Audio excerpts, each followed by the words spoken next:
this assembly of holy beings, please turn the wonderful of your will to teach us how to be suffering, attain bliss and live contented, and to be the life of non-birth. Cùng đến đại đức thẳng tình, đi thứ pháp hội tâm nhân thiết chúng sanh, tìm chuyên diệu pháp mừng nhau trao Nam mô. Như pháp diệu sanh thoát chư ly khổ nạn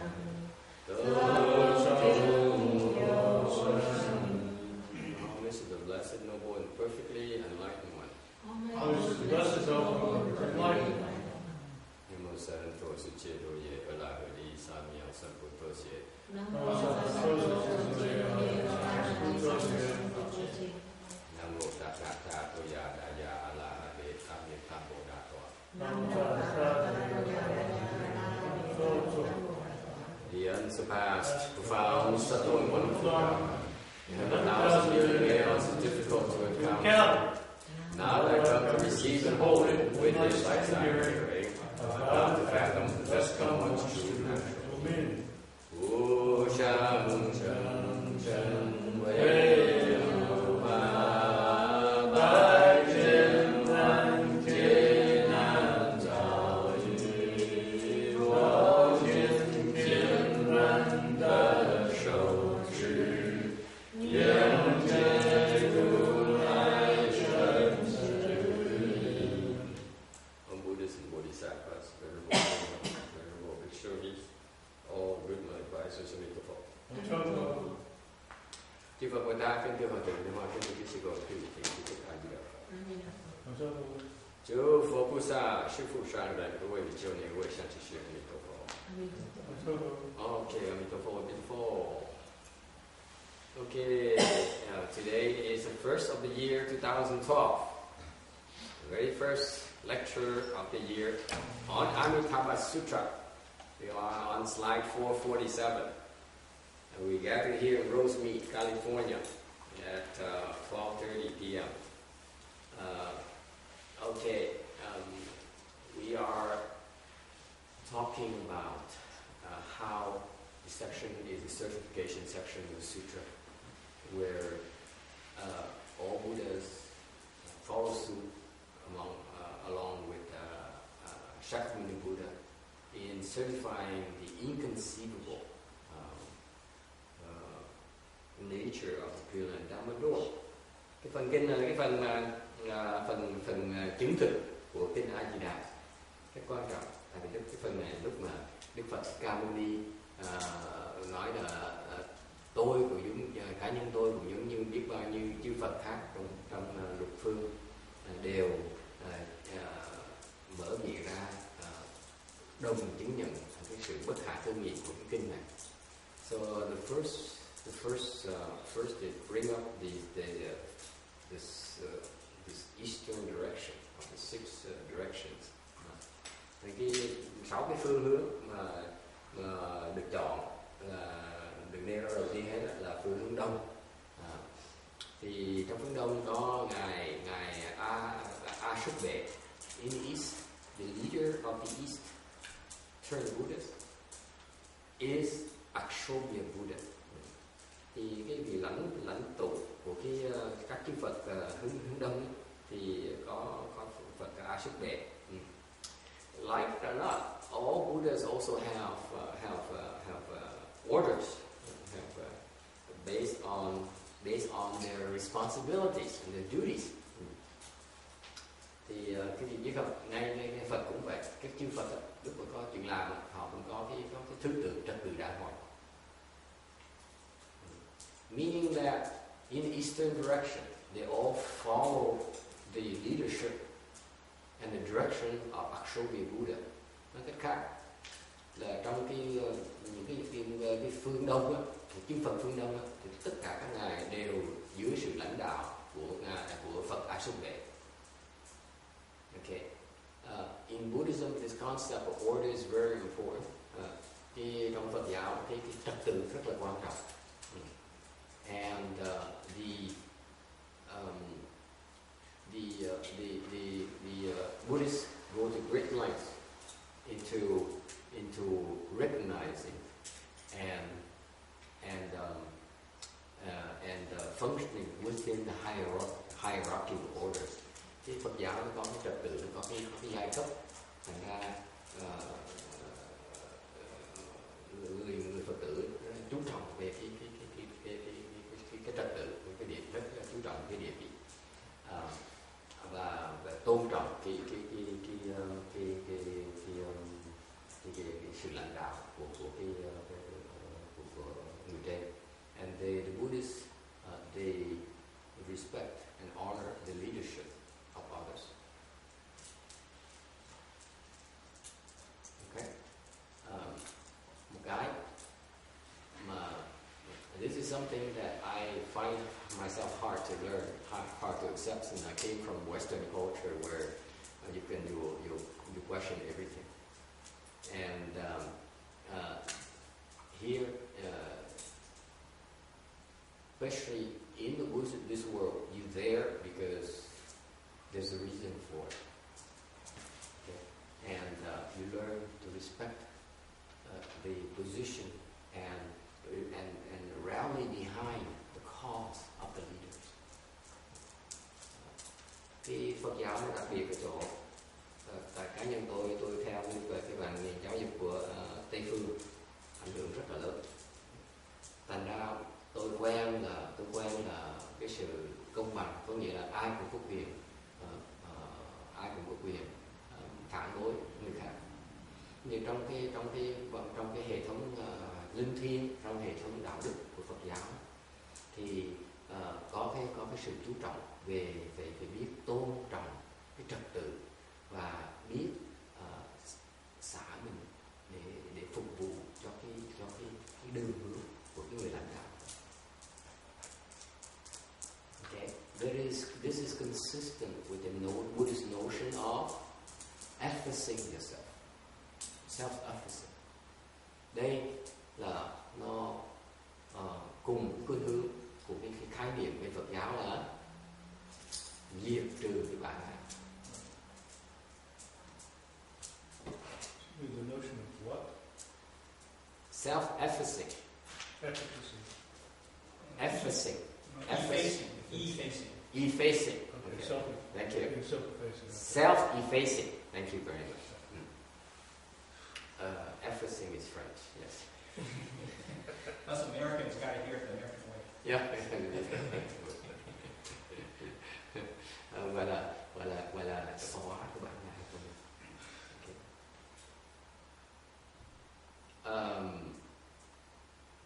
And that's what I actually, it's funny that it comes out this way, because it turns out as we get busier and busier, we need to organize more in our temple. And I'm asking that we all learn to be more self-effacing. Is that okay? Is that understandable? Tại vì cái chùa chúng ta càng ngày càng có nhiều chuyện phải làm hơn, thì cần phải có cái sự tổ chức chặt chẽ hơn. Before, when we were content with just hiding and cultivating away, we don't care what people think. We don't need to organize. But as we get busier and get more engaged in the propagation of Buddhism, we need to organize better. And when we organize, we need to learn to follow along the lines of the hierarchy and the projects, and so that it's all in the spirit of self-effacing, effacing the self. Okay? Not so much. I'm not worried so much about the efficiency or effectiveness as business people are. I'm more concerned about the environment and the opportunity for people to learn to efface themselves for a cause. Don't be so self-centered. Don't be so selfish. Okay. Thành ra cái ý của tôi nói là này, là đầu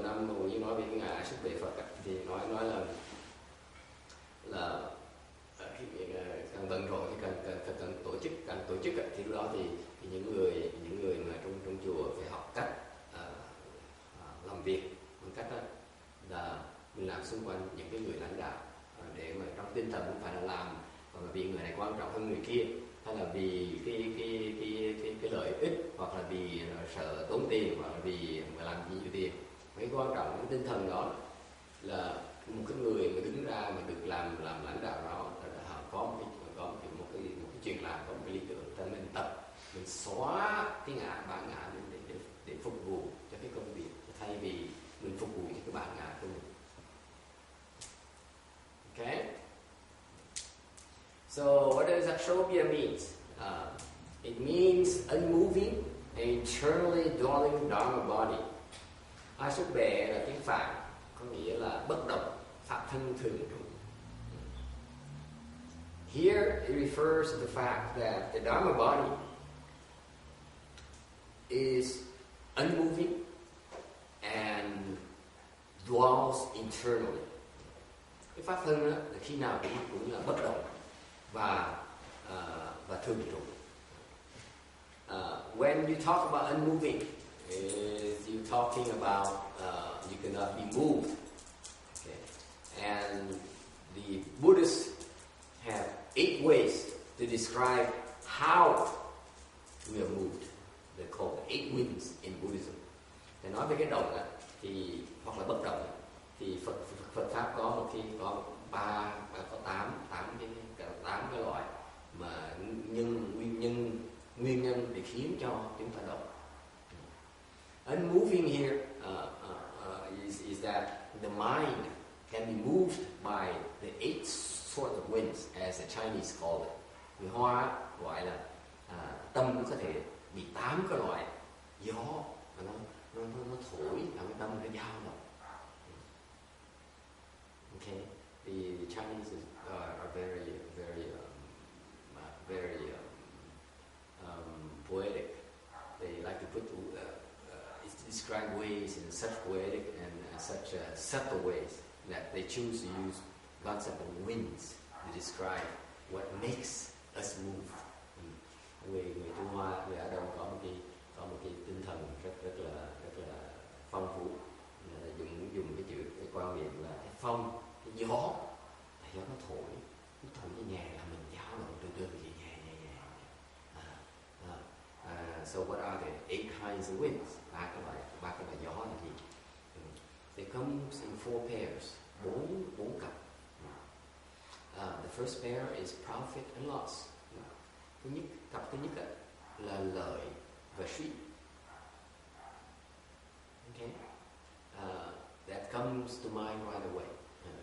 Các con người, cái suy nghĩ của con người chúng ta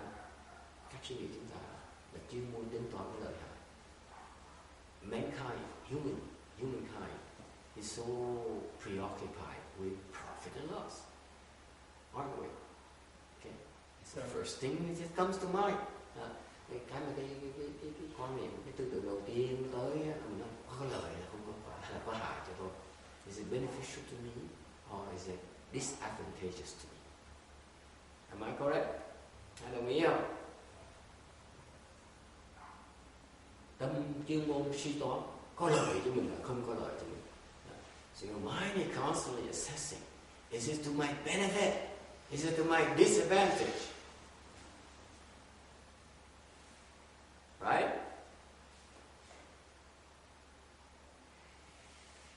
Questions and comments? Ý kiến thắc mắc hay không? Anyone can relate to that? Có ai có nghĩ mình như vậy không? Or is are you above this? Hoặc là quý vị không bị ảnh hưởng cái lợi cái hại? Probably not affected by profit and loss to you anymore. Not much. Huh? What do you think? I would submit to you is your primary drive. Everything you do has to be advantageous to you. Otherwise, it's not worth it to you. Tôi hỏi người ta nói là quý vị có nghĩ mình như vậy không? Có người nói là không có đâu, không nghĩ lợi cái hại nữa, không có đâu. tin rằng đa số của quý vị, cái động cơ thúc đẩy quan trọng nhất của quý vị là cái lợi, tìm cái lợi và tránh cái hại. Your primary drive is to seek to gain advantages and to avoid suffering, losses.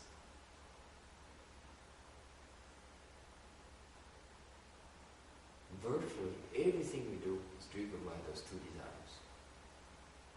Quý vị nghĩ cho coi, gần như tất cả những cái việc làm chúng ta nó đều được thúc đẩy bởi hai cái động cơ đó, là tìm cái lợi cho bản thân mình và tránh cái hại cho bản thân mình.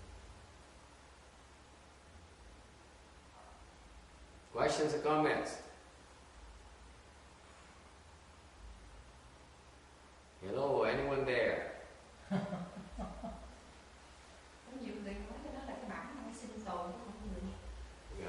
Someone says it's the spirit of survival. Is it survival? Và sinh tồn hay là lợi hại? Hai cái nó khác nhau nha. I beg to differ. Survival is slightly different from profit. Thank you. It's different from what? Profit and loss. Okay. Survival is different from profit and loss. It's quite different. Survival is not the same animal at all, do you think? What do you think? Is it survival? Profit and loss is more about greed. Well, it's more about excess. Essence? Greed. Excess. He's talking about greed. Way more than we need.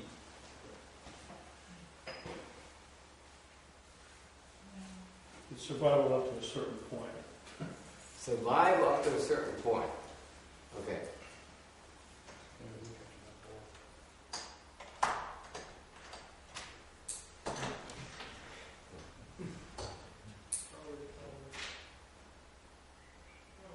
It seems to me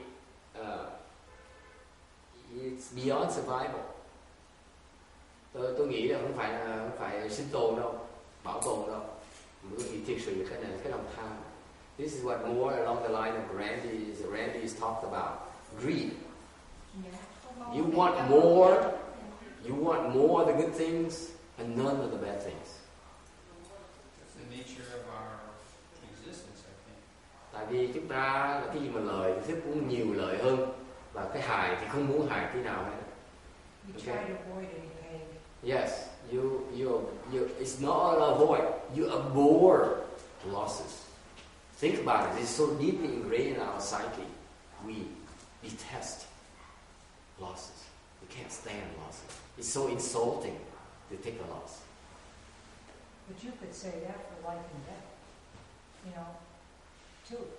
Not there yet. We're not talking about life and death yet. We're only talking about the fact that just because you have to suffer a loss, you can't sit still.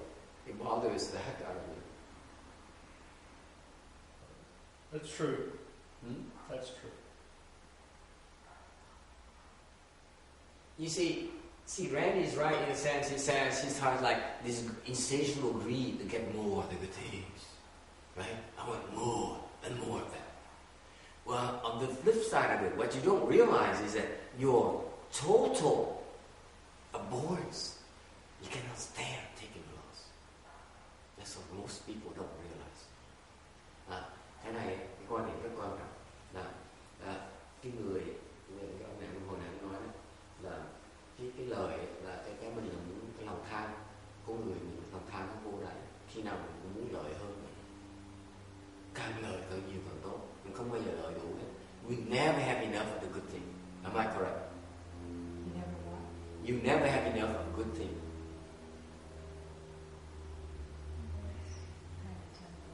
Okay? That's the nature of greed. You never have enough. That's the profit side. Nhưng cái ngược lại, cái phần mà vi tế bên kia, phần bên phía bên trái là cái hại, cái suy, là chúng ta cực kỳ sợ bị lỗ lã. Cái lỗ lã làm cho ta khó chịu, dễ sợ. We cannot stand taking a loss. It is so unbearable to us.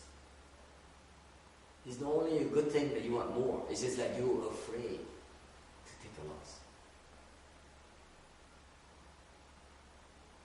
taking a loss is a foreign concept to the Westerners, to the non-Buddhists in particular. Cái quan niệm mà mình sẵn sàng chịu đổ lã là cái quan niệm mà những người ngoài Phật giáo người ta không chấp nhận được.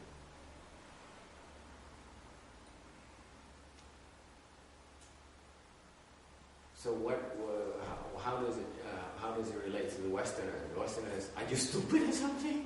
Choosing to take a loss? Are you stupid? Are you crazy? Okay? It's unacceptable, culturally speaking. You're inferior. Sao vậy? Mình thiệt thòi chịu địa lỗ lã là người ta nói mình điên rồi, hoặc là mình không được tới nơi. Okay? So, I feel that for most people, they don't realize the extent of the fear of taking a loss. This is most people are afraid to face up to.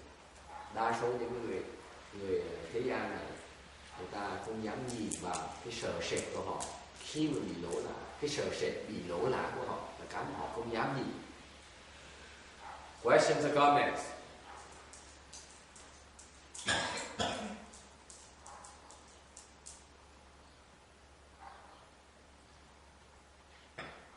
Yes? Agree, disagree? Sure. I submit to you that this negative side about taking the fear of taking the loss is so subtle within you that it's very difficult to perceive or come to grips with it. Tôi nói rằng cái mà sợ bị lỗ là một cái đặc tính của con người là rất khó mà đối phó với nó.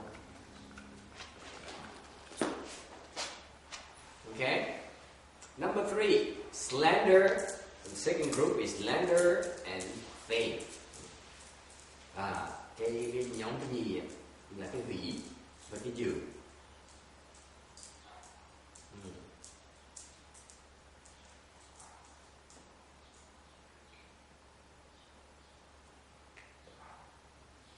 So what is slander and fame? Slander, cái hủy là gì?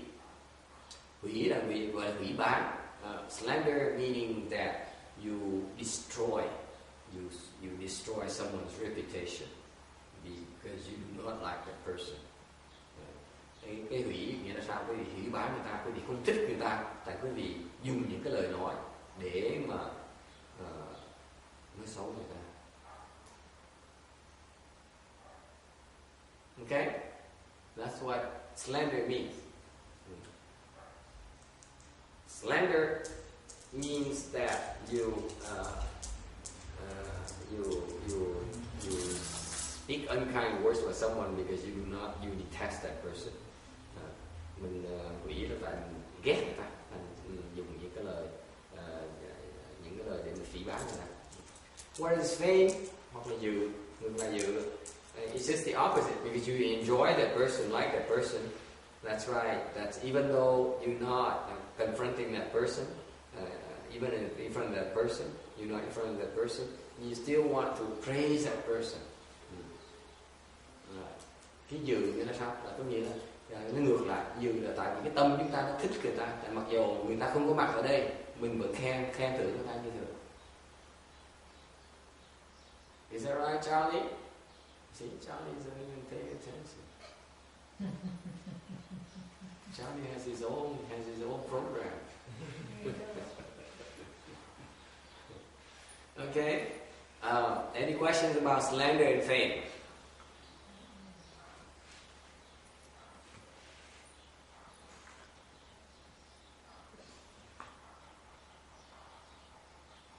So despair of slander and fame.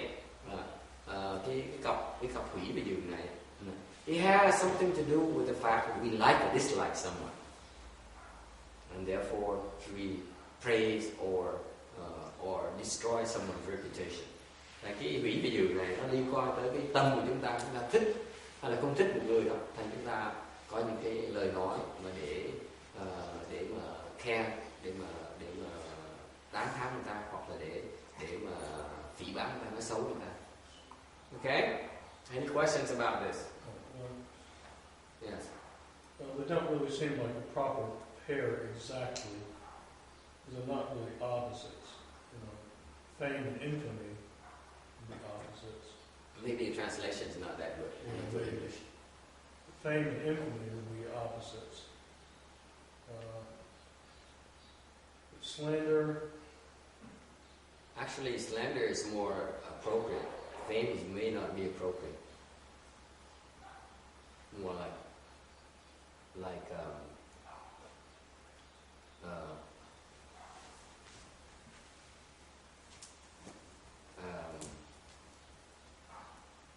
extolling maybe.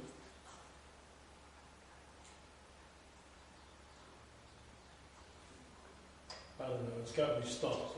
There's something wrong with it, but I'm not quite sure how to correct it. Well, the slander is correct. The slander is a proper translation for the Chinese word, but the fame is not. The opposite of slander would be praise. Huh?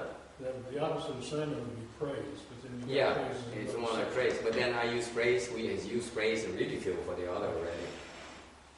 The two of them. Oh, more lemony. Okay, I have two flavors. Lemony and more lemony. Thank you. People were worried about my throat. Usually praise and blame. Why don't we work on that? Why don't you guys work on that? I'm going to think about it, but praise and blame are usually paired. I think fame and ridicule would go together. Maybe you're right. Yes. Slander and praise is proper. And then, so what about chân đạo? Tuy yin tuy trung chỉ rần, phan yu trung trung vi chân đạo chỉ sạch. Okay. Fame and ridicule would go together pretty well. Yeah. And then slander and praise would go together pretty well. You agree with that? That makes sense, yeah. Yeah. The fame doesn't work. I agree with that. Here. So praise is more appropriate, I guess. Slander and praise, and then wait a minute. Slander and praise, okay. And fame and ridicule. Is it better? It works better. It may be imperfect, it's less than imperfect. No, it's important to do this because my English translation is not that good, and people. Who translated? Did you translate it? I didn't translate it. I used it from someone, Yeah. and I wasn't paying attention. This is probably came from the DRBA translation, and they probably translate both from both the Chinese as well as from the Sanskrit. I think it's better that way. Okay, You can change the word slander to blame. That's the way I usually see it. Praise and blame are paired together. Praise and blame. No, praise and it's blame. more than blame. It's You want to use the word slander, then, okay. Slander actually it has the negative connotation right there. Actually, you're destroying a person on purpose. It's not blaming. You actually intentionally destroying that person's reputation. Yeah, okay. In that case, the pair works fine. And so the slander and the praise is much better because the praise is the opposite. You're building that person's They reputation. really are opposites. That's right. Okay. You understand? It's not only about blame. It's about slandering. Yeah. It's libel. It's defamation. That's true. Okay. The only motive behind this is because you dislike this person. No other reason. It's not about whether the person is bad or good. It's nothing about it. It's about you disliking this person. Period. Right. This is what moves the mind. Liking or disliking someone. In despair. Khi mình nghe cái phần tại họ đang bàn về cái chuyện mà cái dịch cái tiếng Anh nó lộn xộn, nó lụng cụm, tôi đồng ý với họ tại vì cái tiếng Anh này tôi lấy từ mấy cái chỗ khác ra thành nó hơi lụng cụm tí, họ đổi lại cái hỷ với dự nó khác nhau. Cái hỷ với dự cặp này nó rất quan trọng, tại ý nghĩa của cặp này là sao? Mình hủy bái người ta tại mình muốn ghét người ta, tại mình muốn nhất định dùng những cái ngôn ngữ để mà làm người ta nhớ cái tiếng tâm người ta, hủy bái người ta. Tại mình ghét người ta thôi, chứ không phải người ta xấu là không xấu, nó không quan trọng, mà tại vì mình ghét người ta thành mình sẵn sàng hủy bái người ta. Remember, the slandering is that out of dislike of someone, you intentionally are destroying that person's reputation. Okay? Whether it's based on facts or not is irrelevant. It's libel, it's defamation. Okay? Hủy báng là đang bêu xấu người ta vì mình ghét, chứ không phải tại vì người ta phải là xấu. Hiểu rõ chuyện đó chưa? Và ngược lại cái dừ là cảm nhận tại mình thích người ta, mình khen người ta, không cần biết người ta thiệt sự xứng đáng không xứng đáng. And the opposite of the pair is the praise, means that because you like this person, even though this person may not be worthy of praise, you still praise that person. Does it ring a bell? Does it ring a bell in any of your actions in your entire life? Of course. That's what we do all the time. Right? Yeah. Quý vị nghe cái chuyện này quan trọng, tại vì thì nhìn cho rõ, mình nhìn lại cái cá nhân qua cái bác phong nó rất quan trọng. Tại vì nói là cái hủy ví dụ nó rất quan trọng. Phải nói là tại vì mình ghét, mình không thích người ta, thì mình sẵn sàng mình làm những cái hành động để hủy báng người ta, mặc dù người ta không xứng đáng, người ta không có tội, mình cũng hủy báng người ta như thế. Hoặc là vì mình thích người ta thì mình làm bất cứ cái gì để mình khen thưởng người ta.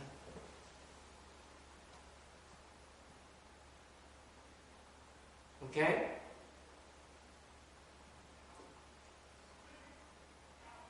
Đây là những cái động cơ của mình. These are the driving forces behind our actions. Liking and disliking someone. And then you rationalize it. Nói cách khác, cái động cơ của chúng ta làm cái hủy ví dụ này là tại chúng ta thích hoặc ghét một người nào đó. And remember, liking and disliking it doesn't really need to be justified, does it? No, you don't have to be justified. You don't need to justify it. I like him. That's what you do. You don't have Why? to use I just like him. Right? Yes. Anh cứ để ý như vậy. Thích cái ghét này rất quan trọng. Tại vì lúc mình nói thích và ghét là mình không có cái lý do thật chính đáng. Mình chỉ thích hoặc mình chỉ ghét người ta thôi. Cái mặt thế gì ghét. Okay?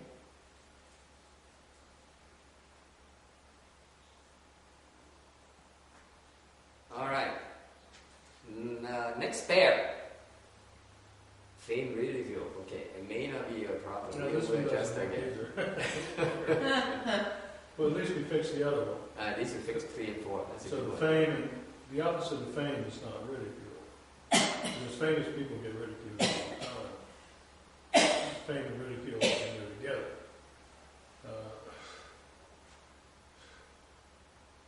You're looking for opposites. Okay, so this here, the Chinese here is trong. Cái tiếng Hoa là chữ sinh. Meaning that you let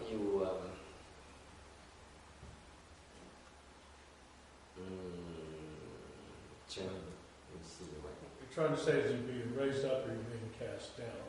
raise up. You Elevate them. elevate them, right? Hang on.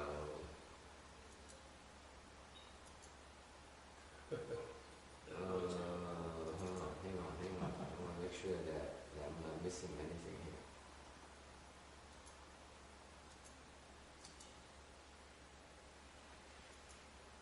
Go on. What are you waiting for?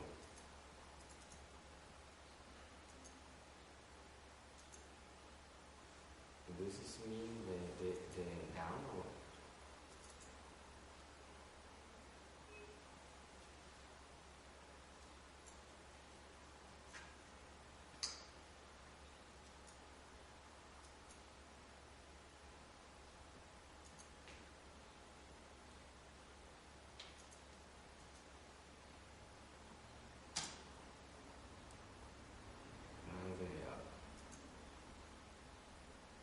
Might still be uploading the audio, which could be slowing it down.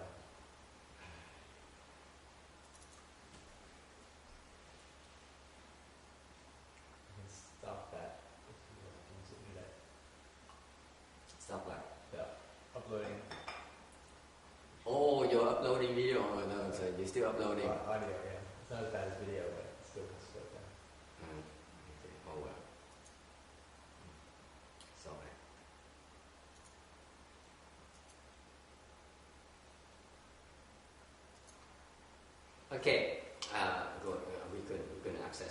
because our internet speed is tied up. We can't upgrade it to a high speed anyway. This area is not available at good speed. And all that. I guess we in Bumi, so I guess in roast meat. Okay, number 6 is the fair is paying ridicule and see if we can improve on this. Okay, the same part, whatever it is, okay, it's about you want to elevate, okay, and that's why you bring out His goodness, His superiority. So more like promotion, don't you think? Okay, and ridicule is just the opposite, where You tear them down. The opposite of praise. Yeah, it's the opposite of praise. The opposite of fame is ignominy or obscurity. But I don't think that's what's implied, what they want to say. Means this should be more like promotion. Promote, right? I think. Yeah. But anyways, do these have to be strict opposites? Yes, these pairs are important.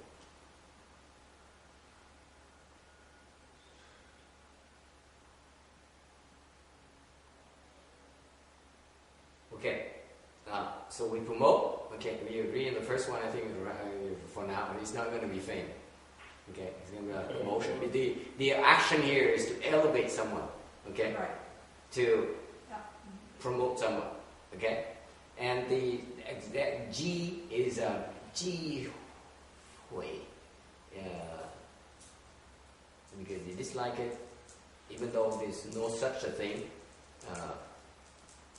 And you take the false to be the true, and that's what you tell the others. How do you call that? Because you dislike this person, even though there's no such a thing, you fabricate it, and then you tell everyone. What is that? Seems like slander again. Sounds like slander. Huh? That sounds like slander. That pair, I think, this is a work in progress, actually, but I think that pair is not bad, promotion, to promote and ridicule. Ridicule one is not promoting him. Hmm? Promoting him is giving him a praise, but ridicule is ridiculing him, making fun of him. You know? Yeah, you're tearing them down. Yeah. But Tearing him ridicule down. doesn't contain That's right, tearing them you down. contain the evil intentions behind it. Because actually, tearing them down. according to the Chinese, the Ji here means that it's not true. You fabricate it. It's more than ridicule. So calumny. Okay, that's the same as slander.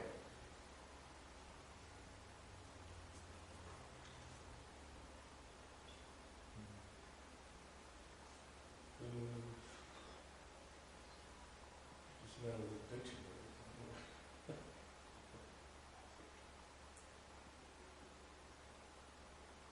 Here's the difference. According to the Chinese, 5 and 6, promoting and ridiculing has to do with the fact that you advocate or you ridicule one person in front of the masses.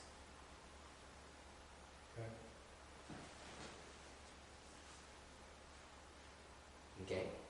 Whereas slander and praise has nothing to do with the masses. That's a distinction. Does it make sense? That could be behind the back. Mm-hmm. Or unofficially. Or anonymously.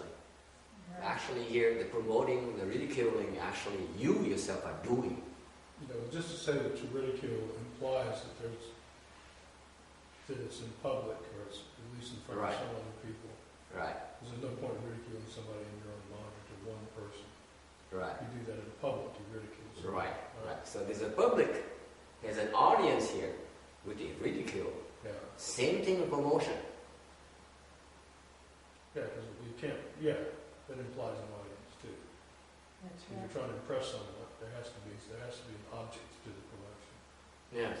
No, there has to be an audience there. So it pretty well works to promote into ridicule, as I understand it. So you see the difference between slander and praise and versus promotion and ridicule, Yeah. right? It's Right. like behind the back or in front of them. That's right.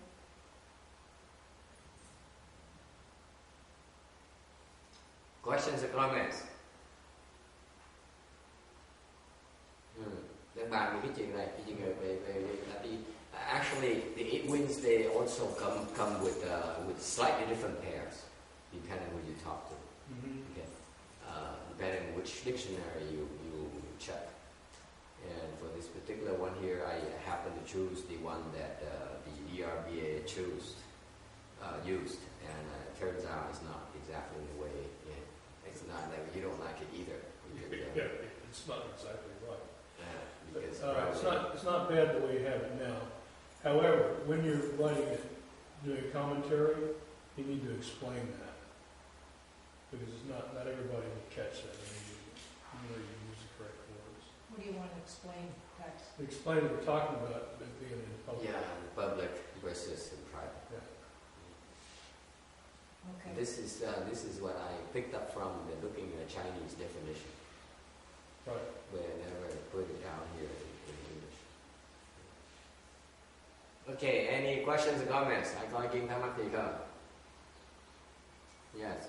But fame definitely has a very strong connotation of like public. I mean, basically means like sort of everybody knows of you. It's not about fame. It's about advancing someone's good reputation to the masses.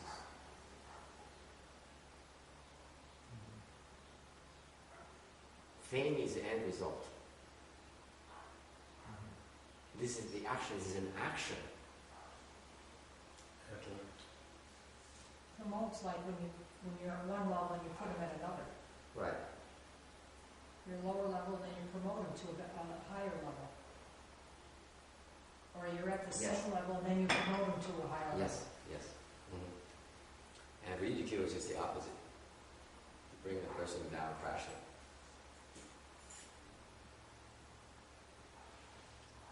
Okay, let's move on. Okay. And finally, the fourth pair is suffering and bliss. It should not be happiness. It should be bliss. It should be. Yes, I'll take that. The lay people can look at it as happiness, but for us cultivators, it's going to be bliss. The ordinary people would look at bliss as happiness, but true cultivators understand there's a slight difference between the cultivation bliss versus the sensory happiness, right? Cuối cùng đang bàn về tiếng Anh thành ra sát nghĩa hơn một tí. Là cái phần sinh cái kia đó là mình đang đề xướng một cái người trước đại chúng, trước nhiều người. Còn cái dự với lại cái dự về cái hủy thì nó cũng không cần phải có đại chúng, có thể làm sau lưng người ta. Khác biệt cái chừng đó giữa hai cái cặp này. Cặp cuối cùng là khổ và lạc. Thì tôi dịch lại tiếng Anh nó hơi cạnh một tí. Khổ là suffering là đúng rồi, còn cái lạc này đáng nhớ là gọi là lạc chứ không phải là sung sướng, không phải là hạnh phúc. Người thế gian á, ta gọi ta tưởng lầm, ta gọi đó là cái hạnh phúc, mà cái người mà tu hành á, người ta có hiểu cái đó là cái lạc, cái hỷ lạc của cái tu hành, chứ còn cái tu hành đó, chứ không phải cái sung sướng của tu hành. Ok, khi mà nó hạnh phúc á, nó nói về những cái lạc thú. So when we talk about happiness, we're talking about the sensory happiness, the sensual pleasures, the sensory pleasures. Whereas when we talk about bliss, we're talking about cultivation pleasures. Okay?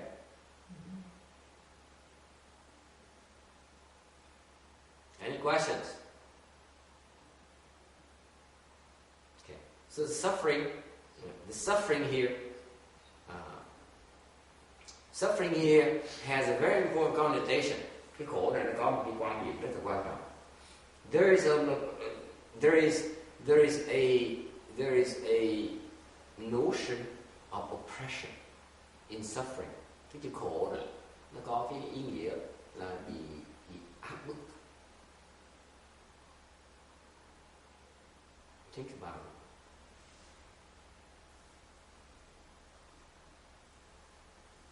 It's not simply suffering, but when you are pressured, that's when the suffering is more intense, isn't it? Mm-hmm. Yes.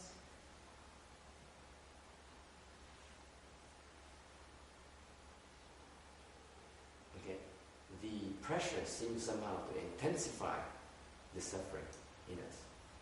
Cái quan trọng là cái khổ này là có bị cái áp lực, bị bức áp. Mình khổ cực, không sao nha, mình phải đi bộ mà từ đây mà ra ngoài chợ để mà đón chiếc xe đò về đi San Jose thì nó hơi xa, thì nó cực, nó mỏi, nó mệt mỏi, nó xa, nó nóng này thì không sao hết. Để mà bị bắt đi á thì nó khổ dễ sợ lắm. Bắt đi bộ như vậy rất là khổ, mà đi bộ mình không ai bắt hết thì cũng khổ như vậy. Okay. So there's a difference between you having to do something unpleasant, which is suffering, but when you're forced to do it, it makes the suffering a lot more severe, a lot more intense. Bị bắt, bị áp bức là rất là khổ. Cũng một việc thôi, một người không bị áp bức, một người bị áp bức thì sẽ bị khổ hơn nhiều. Đó là coi cái khái niệm cái khổ đó. Okay. Meaning that the suffering here can be intense.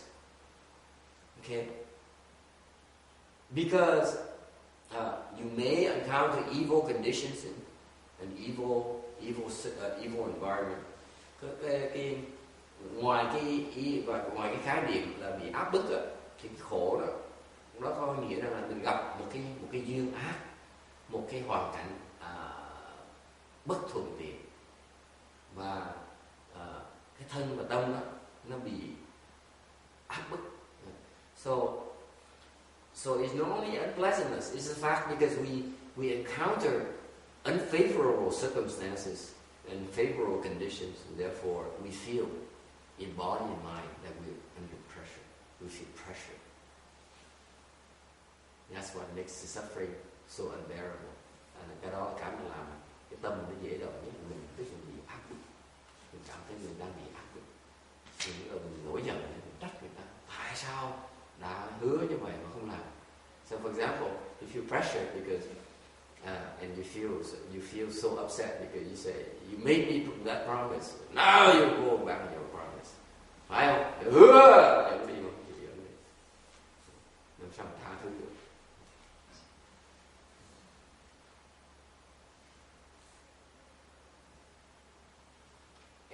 In contrast, the bliss has a connotation of pleasure. Ngược lại, cái bliss, cái khổ, cái lạc, nó có cái ý nghĩa là cái sự sung sướng, cái sự thoải mái, cái tâm ý thoải mái. It's because you encounter the good and favorable conditions or circumstance, environment, and therefore the body and mind gets what it wants, what it likes. Thì cái lạc có nghĩa là có cái sự khoái lạc ở trong đó. Khoái lạc có nghĩa là sao? Là tại vì mình gặp cái hoàn cảnh nó thuận tiện, thành ra mình cái tâm thân mình nó thích thú. Okay, so what does suffering and bliss entail? Về khổ với lạc nó là cái cặp, nó làm gì cho nó có ý nghĩa là sao? This entails that we are, this relates to the fact that we are very, very dependent on external conditions and states. Cái khổ cái lạc này, ý nghĩa của nó, cái cặp này, ý nghĩa của nó là chúng ta rất lệ thuộc về cái ngoại cảnh, về cái thuận duyên và nghịch duyên. If conditions are favorable, we have. If they're not favorable, we suffer. Nói cách khác, nếu như cái hoàn cảnh ngoài nó thuận sung sướng, mà nó nghịch duyên thì mình rất khó chịu, mình rất là khổ sở. Yes. Doesn't it sort of sound like happiness is maybe a better word? Because like you said, it's getting what you want, but it sounds like happiness, isn't bliss supposed to be more like not so dependent on the external conditions?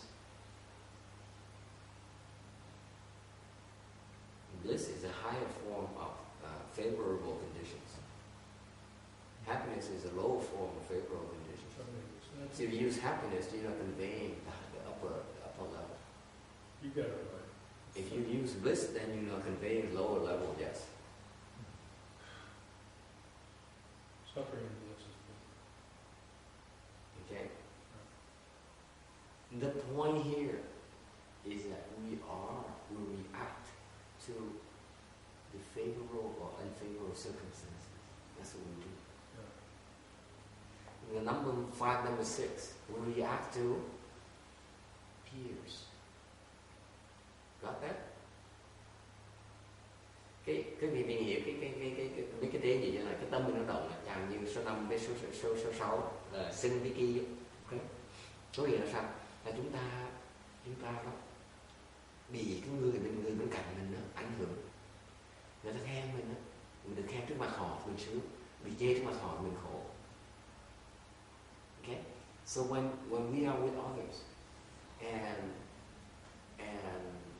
we are elevated in front of them, we feel bad, feel good about it. And we are ridiculed in front of them, we feel bad about it. It's the peer pressure, the fact that how people perceive of us is important to us. Hiểu không? Cái quan niệm, cái khái niệm rất là quan trọng là khi mình trong với người khác trong cái xã hội này, thì cái người khác á, cái tư tưởng người khác, cái ấn tượng người khác đối với mình đó, về mình đó, có thể làm chúng ta thân một tâm nhân hợp đồng rất dễ dàng. We are a lot more interdependent than you think. That's the notion between promotion and ridiculing. Okay? Cái sinh và kia nó ý nghĩa như vậy là mình lệ thuộc vào cái tư tưởng của người khác. Ta nghĩ gì về sao mình đó. Chẳng hạn con người nó suốt đời là chỉ sợ người ta, sợ mang tiếng, sợ người ta chê bai. Okay. So for example, I know a lot of people, nuns, who are so afraid of, to get so upset when people ridicule them or they say bad things about them.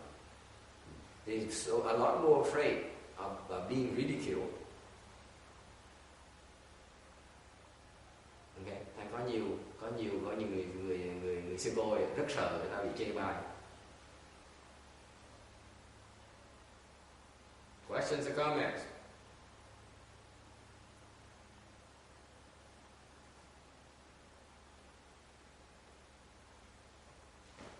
Whereas the final pair, suffering and bliss, cái cặp cuối cùng là hỷ với lạc, khổ với lạc, has to do with the fact that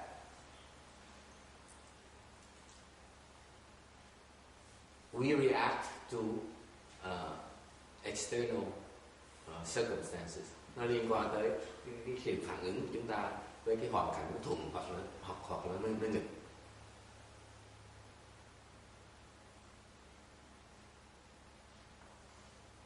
Okay, so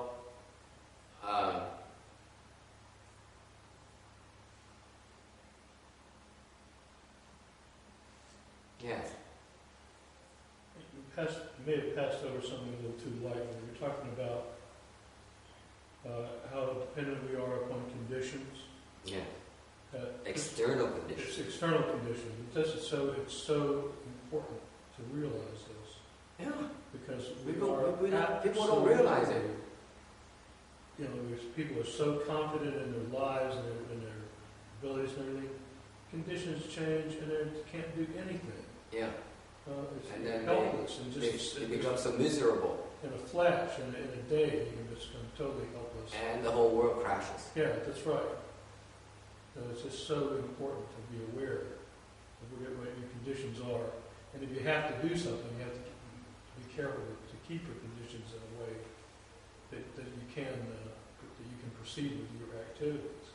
Ông nói về cho Hằng như cái chuyện bát phân nó quan niệm nó khá hay, tại vì người thường người ta không chú trọng, người ta không ngờ rằng cái hoàn cảnh thuần hoặc nghịch ảnh hưởng rất lớn lao cho cái tâm tư này.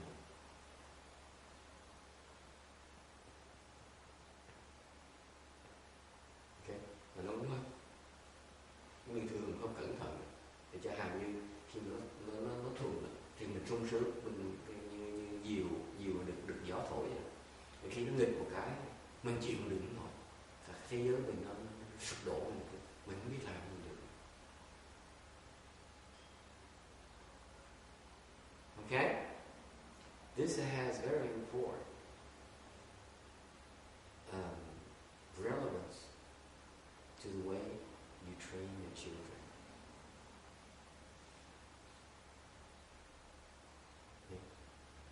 Nên nó có liên quan cái sự huấn luyện của cái con cái của mình. Okay. In general, the training is such that you do not need that much training to deal with success. Well, you need a lot more training to deal with your failures. Think about it, because you cannot stand failure. Failure will break you. Success will not break you. But failure will. Thằng quý vị nghĩ chứ coi, cái chương huấn luyện đó, nghĩ cho kỹ là nhìn con cái mình này, nhìn cái đời sau đó, huấn luyện nó, cái việc huấn luyện, cái sự thành công đó, nó không hại cho nó được, không làm được nhiều cho nó, và cái sự thất bại đó, sẽ khiến chúng nó điêu đứng. Thành huấn luyện đời sau là huấn luyện về cái thất bại, và huấn luyện về cái thành công. Have you thought about that? You have to train the children about failures, how to handle failures, how to handle unfavorable circumstances. Because life, you cannot always be in control of your life, in the external circumstances. Nói cách khác, sống là phải biết cách chỉ cách đối phó với những cái sự hoàn cảnh nghịch. Tại vì mình không phải lúc nào cũng có thể được chủ động được đâu. Có gì chuyện xảy ra ngoài cái khả năng mình tiên liệu được, nhưng mà khả năng mình có thể đối phó. Questions or comments about this?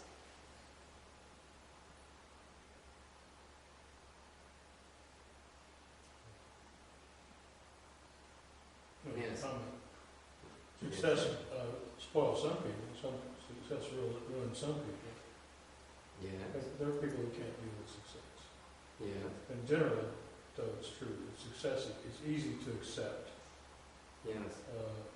More success, higher pay, and nicer Success car. feeds on itself. Yeah. This is the saying. Success breeds success. Yeah. You don't need to do much more. You keep on rolling along. The most difficult thing to do with your life, I find personally, from what I've seen so far, is that when people are faced with very dire circumstances, they don't know how to deal with it. They don't.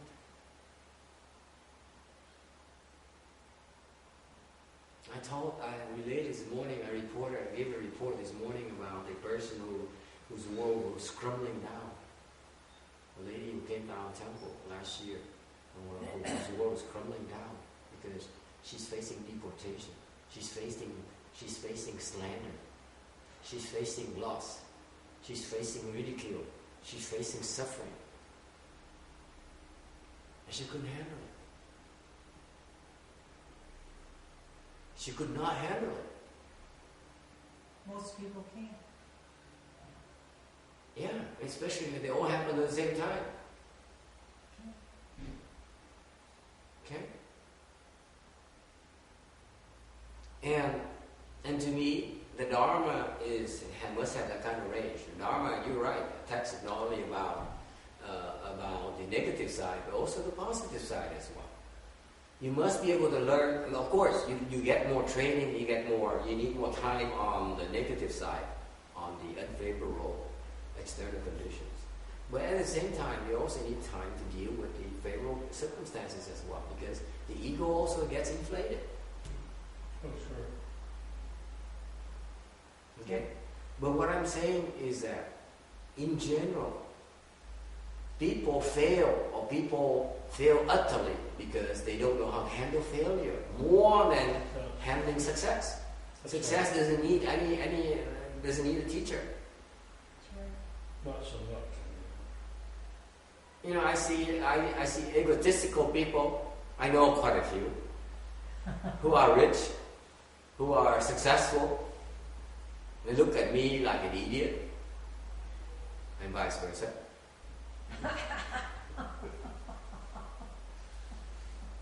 So we entitle our own opinions. Okay, but the point is that these successful people, they don't need any help. They don't need, things are fine. That's right. They don't need it. They don't need help. They're the last one to come to the temple for help. It's only when they fail. That's when they come down with the incurable diseases. And I've seen rich people who are so ill, whose body is so weak and so ill, and they don't even realize that they need to take corrective actions. They refuse to do something about it. They close their mind. Their mind is closed. Yeah. Because why? Because they see success. They don't see failure. See the problem? Mm-hmm. You see only you're successful, you're not going to change. You will only change after you realize you fail. You need to do something different.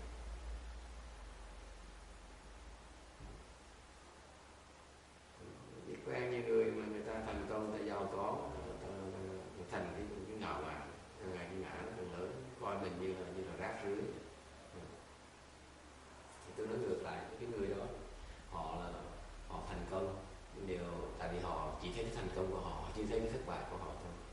Họ không ngờ là họ đã thất bại. Họ thành công một phần nào đó nhưng họ thất bại nhiều phương diện khác. You have to realize that failure and success are multifaceted. You may be successful in some aspects and maybe utter failures in others. Case in point. Quý vị biết không? Cái sự thành công với thất bại nó đi đôi với nhau. Cái người thành công đại thành công đó đang thất bại rất là lớn lao. Ví dụ, xã hội này rất nhiều người thành công, ta có tiếng, ta giàu có, ta có thế lực, ta có quyền thế, có tài sản. Nhưng để cuộc sống cá nhân của họ không có hạnh phúc. Họ nhìn con người như là một cái súc vật vậy. Giống như mình sai con trâu nó cày bừa, nó cày ruộng cho mình vậy thôi. Đánh cho nó cày ruộng cho mình. Rồi sau khi mà xài nó xong rồi, vứt nó trong một xó. Tôi đã thấy những người như vậy, quá nhiều người. Let me tell you. The success and failure they come together. For example, I see very successful people who are well-to-do financially, who have power, who have success in the business world. I know quite a few of those people, and they are so stuck in their success model that they don't even see the old great failures that's occurring right there at the same time. So they may have a lot of money, they may have a lot of power, they may be breathing fire, and people can tremble. People like me can look at them and tremble at the thought of, if I'm going to say the wrong words, he's not going to give me my $20 million I need to build my temple with. Okay? It makes people like me shudder and fear, become fearful. But these rich people, these powerful people don't realize it. At the same time, they're so utterly miserable, utterly a failure, utter failure. Why? Because I see them as lacking humanity.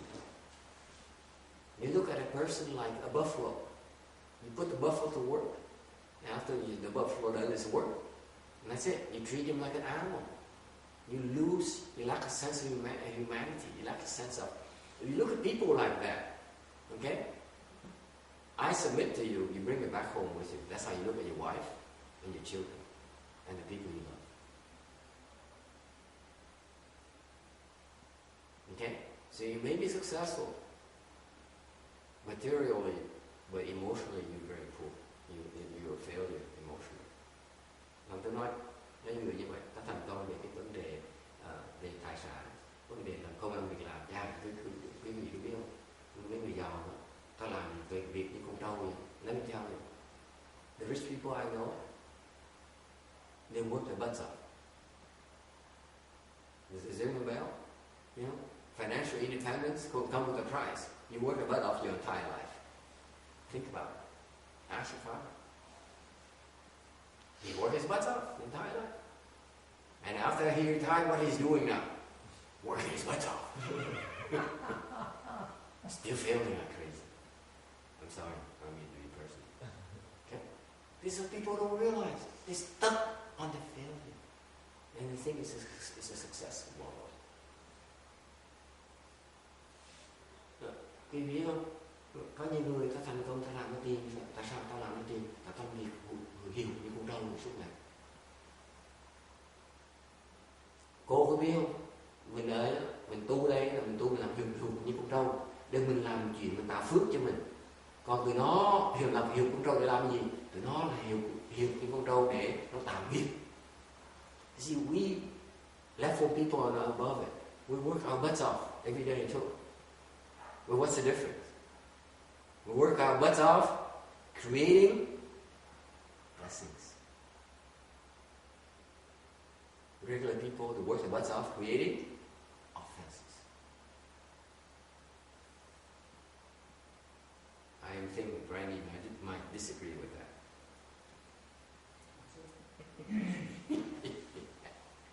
Nghe rõ ràng không? Nó khác nhau chừng đó thôi. Hai bên cũng làm việc cực khổ hết. Một bên là tạo phước, một bên là tạo nghiệp.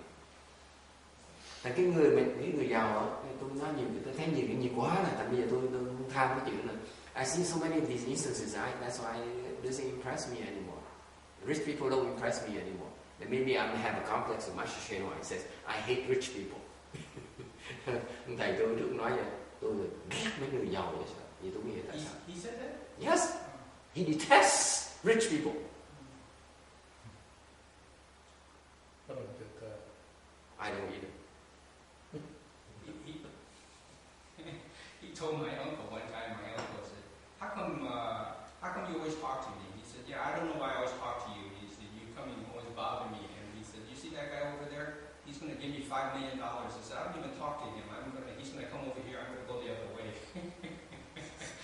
So you're right, because he used to say that to my uncle all the time. He said, this guy's going to give me $10 million, and I'm not going to even talk to him. I'm going to go away. He came from Taiwan, flew all the way over here, give me a $10 million check. I'm not even going to talk to him.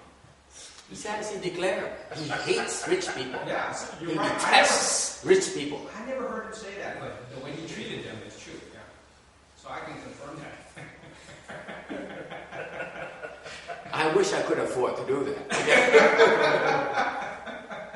Yeah, well, if they're going to give you the money anyway. That's something you never taught me.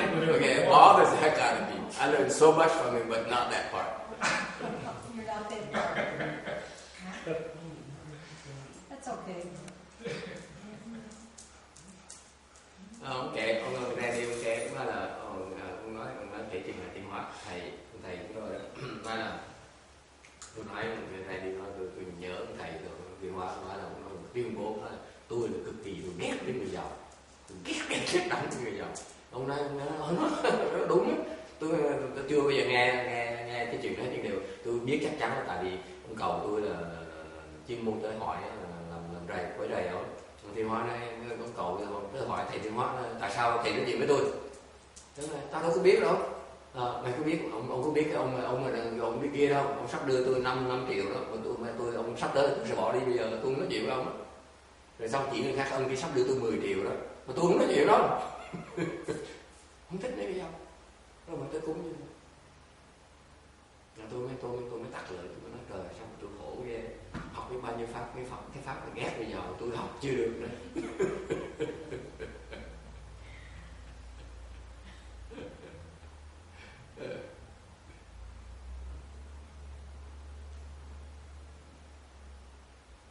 Cái khổ đó tôi giàu bị kẹt là làm suốt đời để làm ra tiền, xong rồi về hưu rồi bây giờ tiếp tục làm gì bây giờ? Làm tiền thêm, quá nhiều tiền làm gì bây giờ? Cái đời kẹt như vậy chỉ lo chạy theo một cái gì đó không, chứ còn không thấy được cái gì mà hay ho của cuộc đời. Okay, any questions or comments? Yes. Don't some jobs that just lay people do create blessings as well? I mean, maybe not especially the ones that make tons of money, but just jobs where you're doing some service or, benefiting people in some way. I mean, most jobs. Absolutely. Thank you for asking the question. Câu hỏi là của người tại gia, người ta có thể làm những công việc, có thể tạo phước hay là chỉ tạo nghiệp thôi. Nó có những chuyện tạo phước. There are lots of things that create blessings. Okay. For example, the people who are in charity organizations, they're in it for the ideal. Okay? These are the people who tend not to get paid very well at all. They are doing just fine. Okay?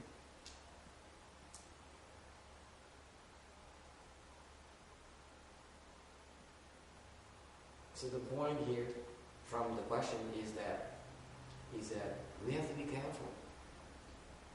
If you understand the Dharma at all, you have to be careful. You cannot simply be driven by the profit motives. Because if you're driven by profit motives or fear of loss, then you cannot enter Samadhi. Am I correct, Randy? Based on the 8 winds. If you want to make profit so much, okay, you're so preoccupied making profits, you will be moved. Your mind is constantly being moved by profit and loss. Quý vị biết không? Những người tại gia, người ta kẹt vào cái thế, người ta làm công việc nhiều sao, mình có làm tạo nghiệp hay là tạo phước đức, tạo công đức bây giờ. Thì tùy cái công chuyện là có những người ta làm, đã có theo lý tưởng ta làm không nhiều tiền, nên ta tạo rất nhiều công đức. Thành ra cho một cái ví dụ, cái người xứ này, tôi quen rất nhiều phần lớn người xứ này, ta lo cái chuyện lợi với hại, cái chuyện lợi với suy. Thành vì như vậy cái tâm họ không thể nào định được. Cái tâm khi nào nó cũng đồng đấy, tại vì nó sợ, muốn tham cái lợi mà muốn tránh cái hại. Okay?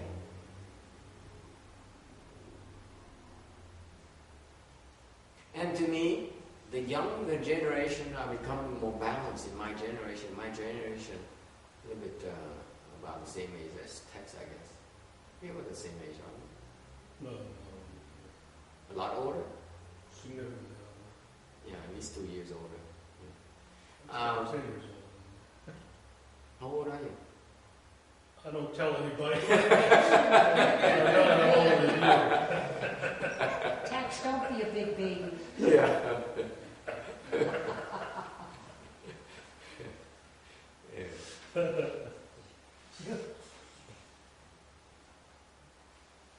The younger generations, to me, are more balanced in that they're looking at doing something that is important to them more than profit motives. That's true, Master. Because they seem to realize that seeking profit is not going to make them any happier than their parents who've been doing that all their lives. That's a very clear and obvious example from people like Ryan and RJ. Am I correct, Randy? No. So is a sickness in the family then? No, Ryan he was okay when he was a student. Now he's gone to the working world for 3 or 4 years. He says that it's the worst place. He says that people always fighting for money. That's why, Yeah. So he's infected by it too. RJ not so much because he hasn't worked yet. So but when she starts working, everybody gets infected. It's like a disease, the civilized world. Yes. You know, Yes. when you go out there, you say, It's contagious. Yeah, it's so contagious. You think you got Either you get infected or you get evicted. Yeah, that's right. That's right. You get one of the eyes, you get kicked out. Yeah, that's right. Yeah. And I can see it. There's no place for you there. Yeah. Unless you become one of them. Yeah. Well, but Randy, RJ's working a kind of business that's a lot about profit, you know, and if they don't have the profit, then he's got to help them make it better. He just sees everybody driven by that profit motive, you know, so it's all about profit and loss. Yeah, that's the job he's got. He's terrible for that. What does he do? Accounting. No, that's Ryan, not RJ. Ryan. RJ is not working. No, I mean Ryan. RJ is on the board. RJ is sorry, doing happily I on the mixed board. up Ryan. He's profit and loss, right? Yeah. And that's the worst. Cái khổ xã hội này là vậy, người ta làm quý vị còn quý vị đấy còn sướng mà còn không bị chạy cần theo đeo đuổi cái lợi cái hại nhiều đó. Còn đây cái xã hội này là mình cái bệnh của xã hội này là một khi mà quý vị làm việc rồi là phải cầu cái lợi, không cầu cái lợi bắt đầu một phần lớn người ta chưa làm việc thì người ta có lý tưởng đấy, mà khi mà làm việc rồi người ta người nào cũng bị thành tham lợi hết, cầu cái lợi, mà cầu cái lợi như vậy là bị ô nhiễm, mà nếu không bị ô nhiễm mà bị đuổi thôi, sao nó dễ sợ. Quý vị mà không cầu lợi cho đuổi nữa, trong dân chúng ta quay thường, tại nó mình không phải người thường, không phải là người đàng hoàng. Người đàng hoàng phải là tham lợi, sao nó dễ sợ. Thế gian như vậy. Yes, any other question?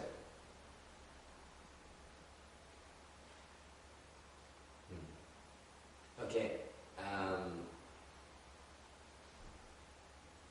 So, if you are not moved by the eight winds, không bị tám cái gió đó, nó thổi, nó thổi, nó lay động.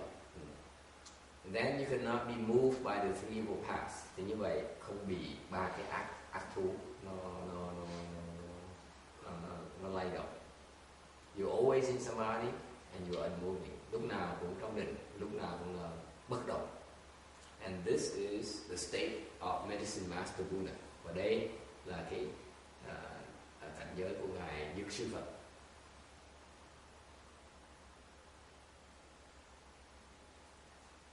Any questions? Ai có thắc mắc gì không?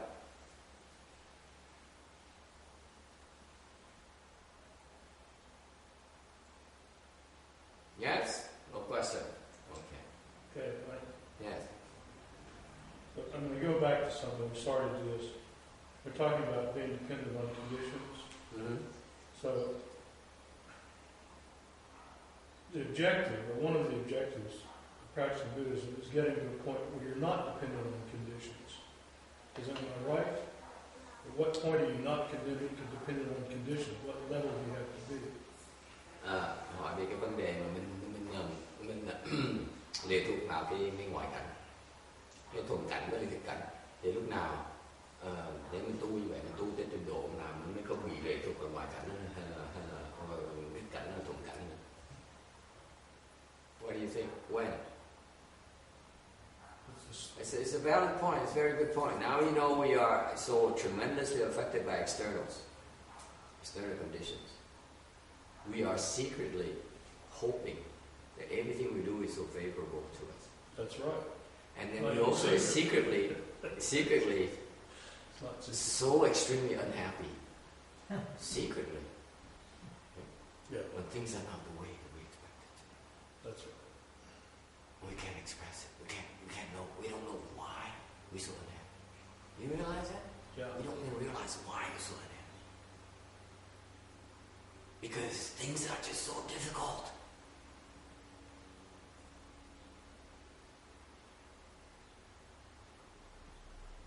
What's the phrase? Things don't go according to your wishes. And I can give you an example of left home people. I have some people who are thinking of living a home life, They have all kinds of obstructions on the whole families. All kinds of obstructions. Family and friends. People they trust most are against it. Imagine how unhappy they feel. Thành tôi đi nói cái chuyện nghiệp duyên. Hoàn cảnh nghịch. Nó ví dụ dạng như là con người mình đó, là bí mật là khi mà hoàn cảnh nó thuận duyên thì thích thú, rất là thích thú, rất là hãnh diện. Còn khi mà hoàn cảnh nó nghịch lại thì nó âm thầm rất là khổ sở. Mình không biết tại sao mình khổ sở. Cứ hỏi tại sao khó, làm cái chuyện gì còn như cái gì mình làm cũng khó khăn. Nghe cho anh tôi nói, sao tu mà khó chứ? Does it ring a bell, all of you guys? Why is the cultivation so difficult? Why is it so difficult?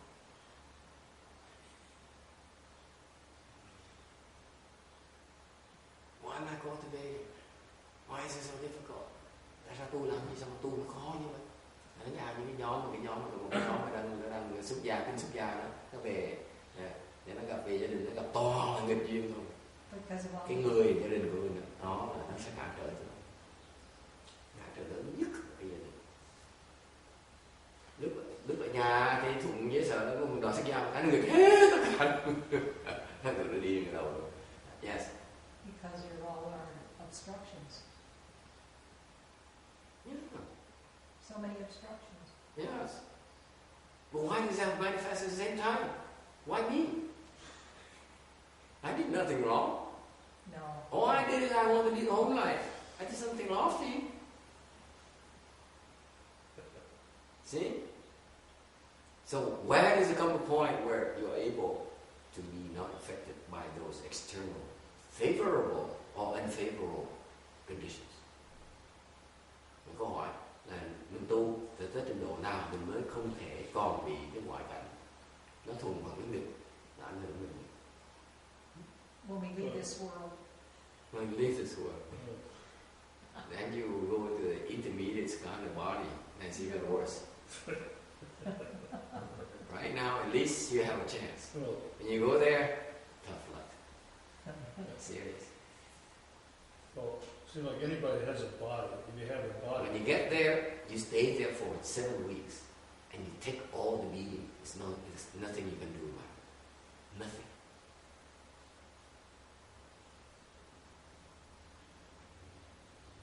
Nói là trung ấm thân thì chỉ là mình giữ chứ là tới khi mình chết thì nó không có khi mình chết cái trung ấm thân này, lấy cái trung ấm thân nó còn khổ hơn bây giờ nhiều. Bây giờ mình còn có tự chủ, lúc mình lấy trung ấm thân ngồi ra cái chịu trận thôi, không làm được cái gì.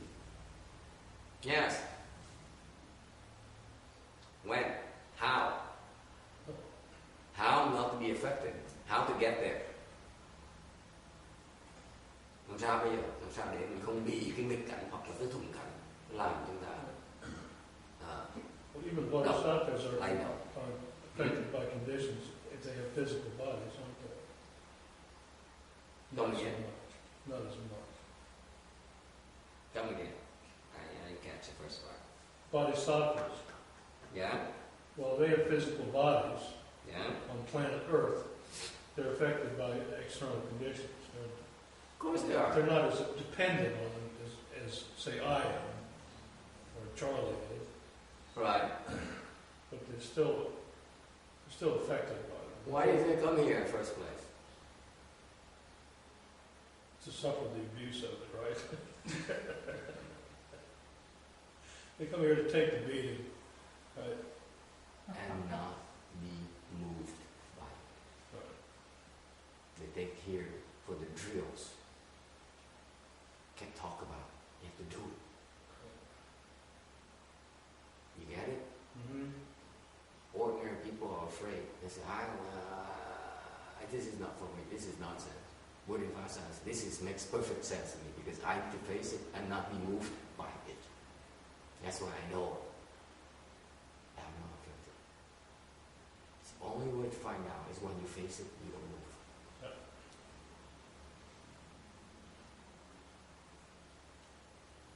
Hỏi Bồ Tát là sao? Bồ Tát thì có thân thì thân cũng bị ảnh hưởng ngoại cảnh, đương nhiên bị ảnh hưởng ngoại cảnh. Vậy tôi hỏi ông như tại sao Bồ Tát bị ảnh hưởng ngoại cảnh? Thì ông tới đây làm cái gì? Bồ Tát tới đây làm cái gì? Hả? Bồ Tát tới đây làm cái gì hả Di Đà?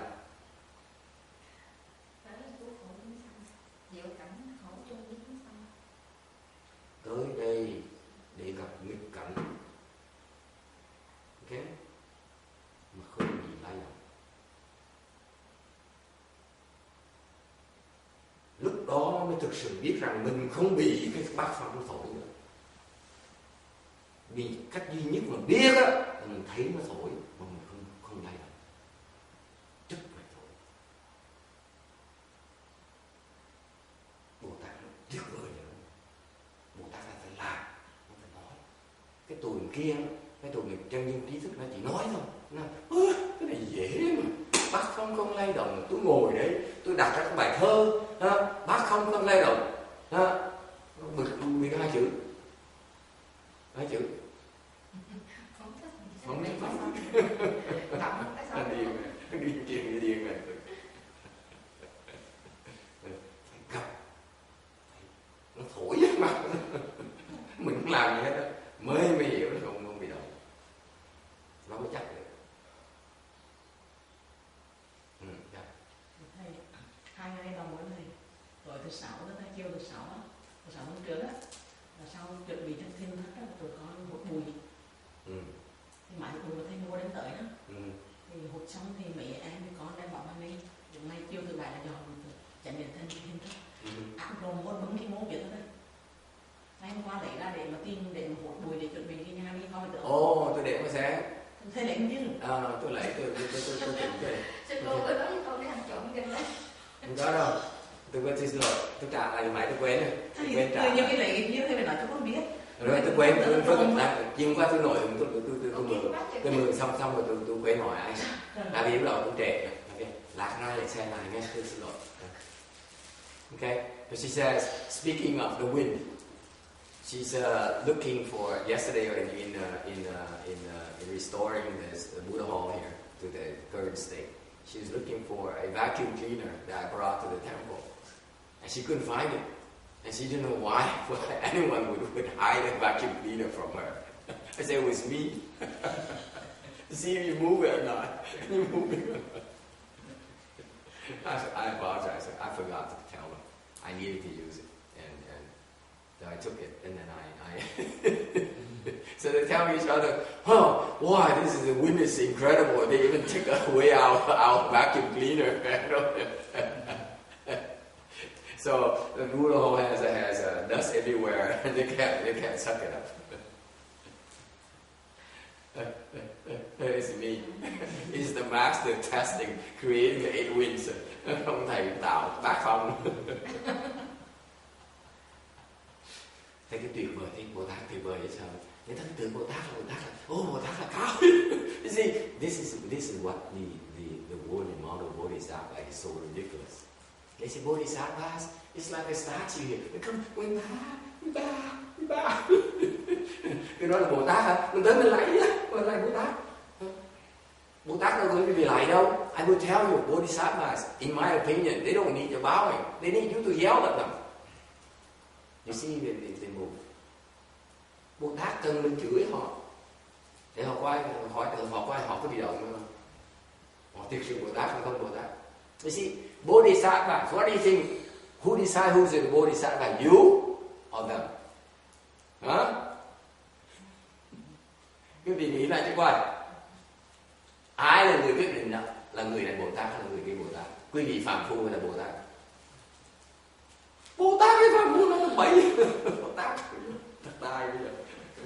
Có Bồ Tát nó tự quyết định mình là Bồ Tát thôi, còn phàm phu nó nói gì kệ đó. And so I asked who decides who's a Bodhisattva? Ordinary people or Bodhisattvas? Then Xian Ya says ordinary people. I said, are you kidding me? I would slap him in the face. You're getting more violent, Master. Only Bodhisattvas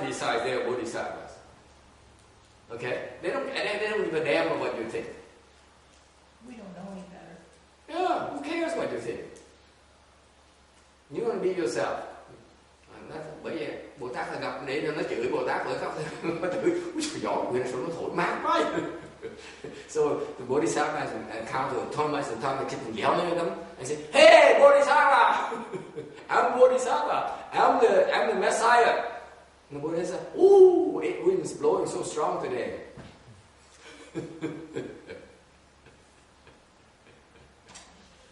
Okay, this is the fun of Bodhisattvas. It's not about being up there for you to bow to them.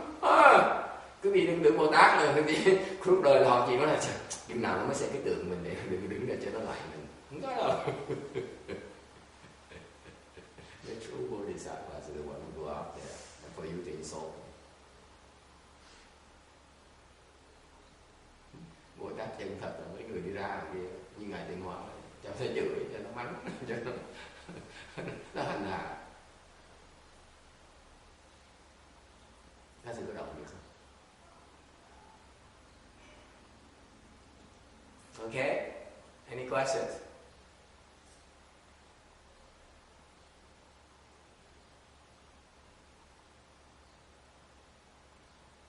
All right. 448. Người ta là 400, tập 448. Sumero appearance Buddha, Phật tu di tướng. What happened to Lu Jing? She's gone. Bye. Về rồi. The Chinese lady is gone.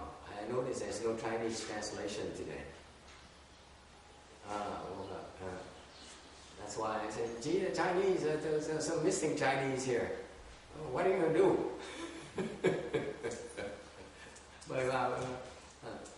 So, Sumeru appearance Buddha, Phật tu di tướng. Sumeru here means wonderfully tall mountain. Cái tu di có nghĩa là diệu, cao.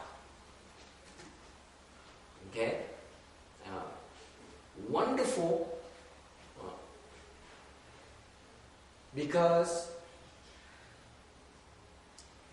it's wonderful because it's made of the four jewels: gold, silver, lapis lazuli, and crystal. Diệu là tại vì cái núi này nó được làm mà bởi cái tứ báu là vàng, bạc, lưu ly và thủy tinh. Okay, this mountain is so precious, it's so wonderful and precious. It's tall because this is the tallest mountain in the Buddha land. Diệu tại vì nó được bốn cái là báu mà hợp thành, mà diệu cao là tại vì không có cái núi nào cao hơn cái núi này cả trong cái Phật độ này. Okay.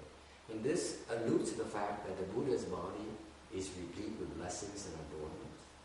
His hallmarks, lights are brilliant, therefore it's wonderful. Đây ám chỉ rằng cái thân của Phật, của vị Phật này có đầy đủ tất cả cái phước báu và cái trang nghiêm và những cái hảo tướng, ánh sáng hảo tướng nó sáng ngời, thành ra mới gọi là diệu. And furthermore, in the nine realms, they admire blessings and wisdoms. When they're complete, and therefore high. That's what is connotated by the word high. Hơn nữa, trong cái cửu giới thì những cái phước và cái huệ mà khi mà tu mà nó thành tựu rồi thì cái cửu giới còn lại họ rất là thán phục bởi vì quả cao, không có gì cao hơn. In other words, this is often misunderstood for most people who don't know. Okay? That is, we, all of us, look up to blessings and wisdoms. cái là một cái khía cạnh mà cái cuộc sống con người đó mà chúng ta thường thường không chú ý tới là trong cái nhân loại này, trong cái pháp giới này là ai cũng thán phục cái phước của cái huệ.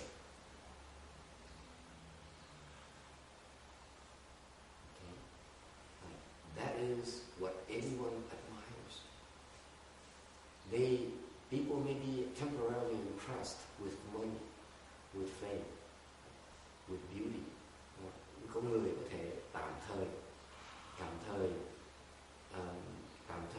thích thán phục cái đẹp, thán phục cái tiền, thán phục cái danh. Nhưng điều cuối cùng cái nó còn tồn tại đời kiếp là cái phước, là cái huệ. The what really lasts throughout time, through the history is blessings and wisdom. So, in the Sumeru appearance Buddha here, okay, this Buddha's appearance is so lofty, like Mount Sumeru. Thành với cái Đức Phật mà tu di tướng này, Ngài rất đặc biệt. Cái tướng hào tướng của Ngài nó cao sang, cao quý, giống như cái núi tu di. Okay, so what does it tell you? It tells you that the marks is a reflection of the inner qualities. Nói cách khác, cái tướng bên ngoài nó chỉ phản ánh lại cái đức tính của bên trong. This Buddha is here, his manifestation is so lofty, like a Mount Sumeru. It's because of his wonderful virtues and blessings. Thành ra cái vị Phật này là được gọi là Phật tu di tướng, tại vì cái hảo tướng Ngài quá cao sang như là cái núi tu di vậy. Là tại vì cái phước đức của Ngài nó quá cao sang, quá cao quý.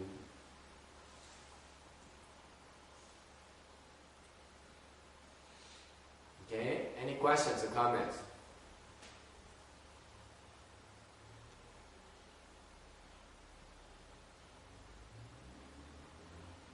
Okay, 449, 449.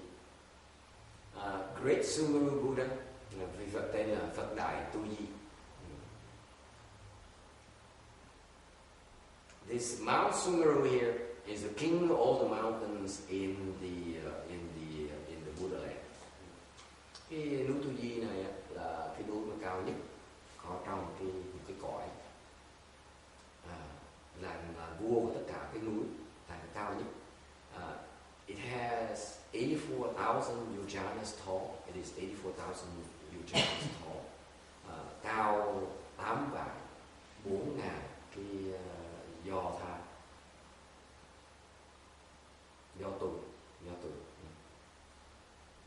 And similarly, this Buddha's virtues are similarly unsurpassed and supremely venerated in Dharma realm. Thì cái đức của vị Phật này cũng tương tự như vậy, là không có thể là vô thượng và tối thượng được tôn kính trong cái pháp giới này.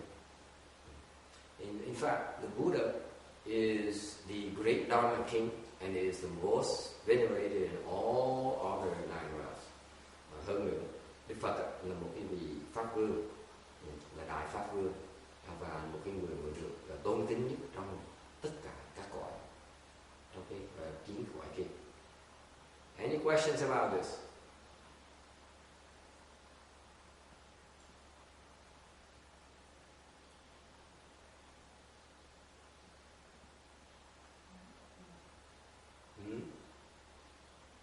Okay, 450. Sumeru-like Buddha, Phật tu di quan. The Mount Sumeru is made of 4 jewels. and therefore these jewels emit light. Therefore, this Mausunu is very brilliant, cast a bright light. And the Buddhas, they don't become Buddhas unless they cultivate the 10,000 virtues to the completion. And when their virtues are complete, the lights are shining everywhere. In particular, the Buddha has turned the 8 consciousnesses into the 4 wisdom and used this particular wisdoms to shine and help all living beings. Cái Phật tu di quan là sao? Là tu di là có làm được tứ bảo, thành ra cái ánh sáng của cái tứ, của cái loại 4 cái chất báu này nó rất phát quang, thành ra rất sáng. Thì nó tượng trưng cho rằng cái sự kiện là Đức Phật, các ngài thành Phật là tại ngài, các ngài đã tu vàng cái đức và đã hoàn tất vàng cái đức đó. Thành ra cái đức, ánh sáng của cái đức đó nó chiếu khắp tất cả. Nhất là cái sự kiện là Đức Phật, các Phật đã chuyển 8 cái thức thành 4 cái huệ, và 4 cái huệ đó nó có phát một ánh sáng để có thể chuyển chiếu cho tất cả những chúng sanh, để độ chúng sanh. Questions?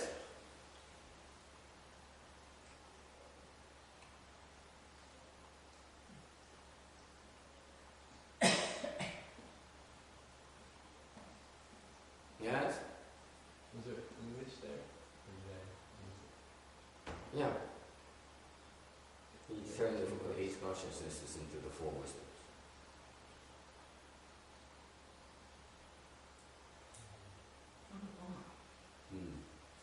Thì mình hay trong kinh thường nói là chuyện thức thanh trị, chuyện bạc thức thanh trị, thì xin thầy triển khai cho chúng con về cái phương pháp mà chuyển bạc thức để thành 4 trị.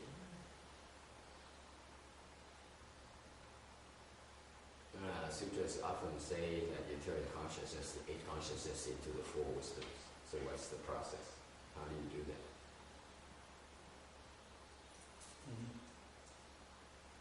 What are the 4 wisdoms anyway? Is that in the next slide? No, it's not. Something missing. And I should add another slide. 8 consciousnesses, 8 thức là gì? They're the first 6 consciousnesses. 6 cái thức đầu tiên là tai, mắt, mũi, miệng, thân, ý. Okay. Thân, ý. Okay. The first 6 consciousnesses are the functionings of your sensory organs. 6 thức đầu tiên ấy là 6 thức mà nó trong cái sự thâu thập của cái bản thân của người, là mình có nghe được, mình ngửi được, mình nếm được, mình có thể nhìn được, mình có thể dùng được, mình có thể nghĩ được. Okay? Gọi là 6 lục thức. And then you have the 7th consciousness. Okay, and then the 8th consciousness. 6 consciousness is the thinking mind, isn't it? Your 6th consciousness is the thinking mind. That's Okay, correct. the 7th is Conscious the mind. discriminating mind. 5 cái thức đầu tiên ấy là cái thức, 5 cái thức là làm những cái thức để thâu thập những cái dữ kiện bên ngoài. Còn cái lục thức, rồi thức thứ 6 là cái thức mà để suy nghĩ. Thức thứ 7 là cái bản ngã. Thức thứ 8 là cái thức của a la giả thức, là cái tạp thức. So they can be the 8 consciousness. It can be grouped into 4 groups. The first 5 pertains to your sensory receptions. The 6th is pertain to your conscious working, conscious mind working. The 7th, third group, the 7th consciousness, it pertains to your ego. Để 7 thức, để thất thức là nó chỉ về cái bản ngã của chúng ta. Chúng ta có một cái ngã mà nó đòi này, nó đòi nọ. The ego is the one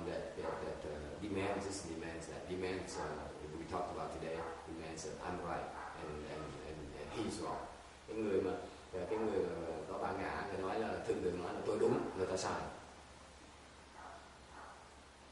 And finally, the eighth consciousness is the store consciousness that has all the stores all the data in the past. Và cuối cùng, cái điều ác thức là cái thức mà nó tích trữ hết tất cả những cái chủng tử mà từ quá khứ đến bây giờ cho đến vị lai.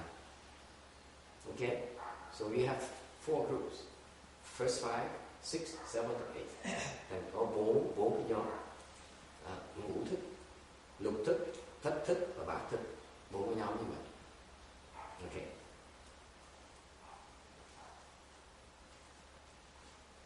Okay.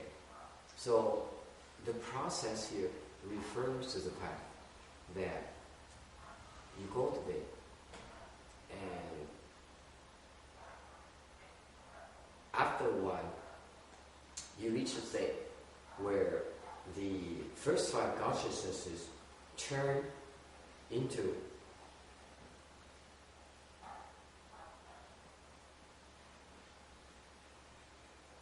tính lượng sinh, ta duyên jing sinh, jing, miao quan trả, zhu, and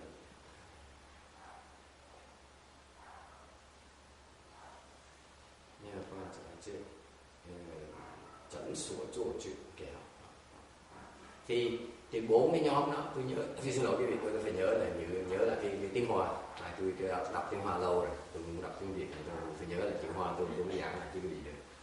I apologize for the delay because I memorized it in Chinese long time ago, so I need to recall that Chinese terms before I explain them to you. Okay. There are 4 kinds of wisdoms. Okay, number 1 is that the wonderfully observing wisdom. Number 2, the accomplishing what must be done wisdom. Number 3, the sinh wisdom, the equal nature wisdom. And number 4, the perfect great mirror wisdom. Oh man. Yeah, I'm trying to memorize that in English. Chinese are much briefer. Okay, so what does it mean? 4 cái ý nghĩa là sao? Cái này quan trọng. Có cái khái niệm rất là quan trọng. These are important concepts. The 4 wisdoms, wonderfully observing wisdom. Cái trí đầu tiên gọi là miao quan sát chữ, nhiều quan sát trí, nghĩa là sao? Có nghĩa là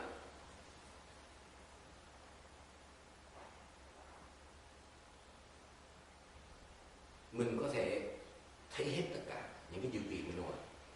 Wonderfully observing wisdom is the wisdom that enables you to see everything that is observed.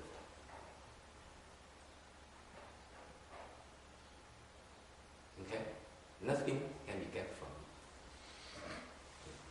Nhiều quan sát trí có nghĩa là những cái người này có cái khả năng muốn nhìn cái gì là thấy cái đó. Không ai cản người này. Còn gọi là cái trí huệ. Trí huệ là cái có thể thấy được, không bị cản trở nữa.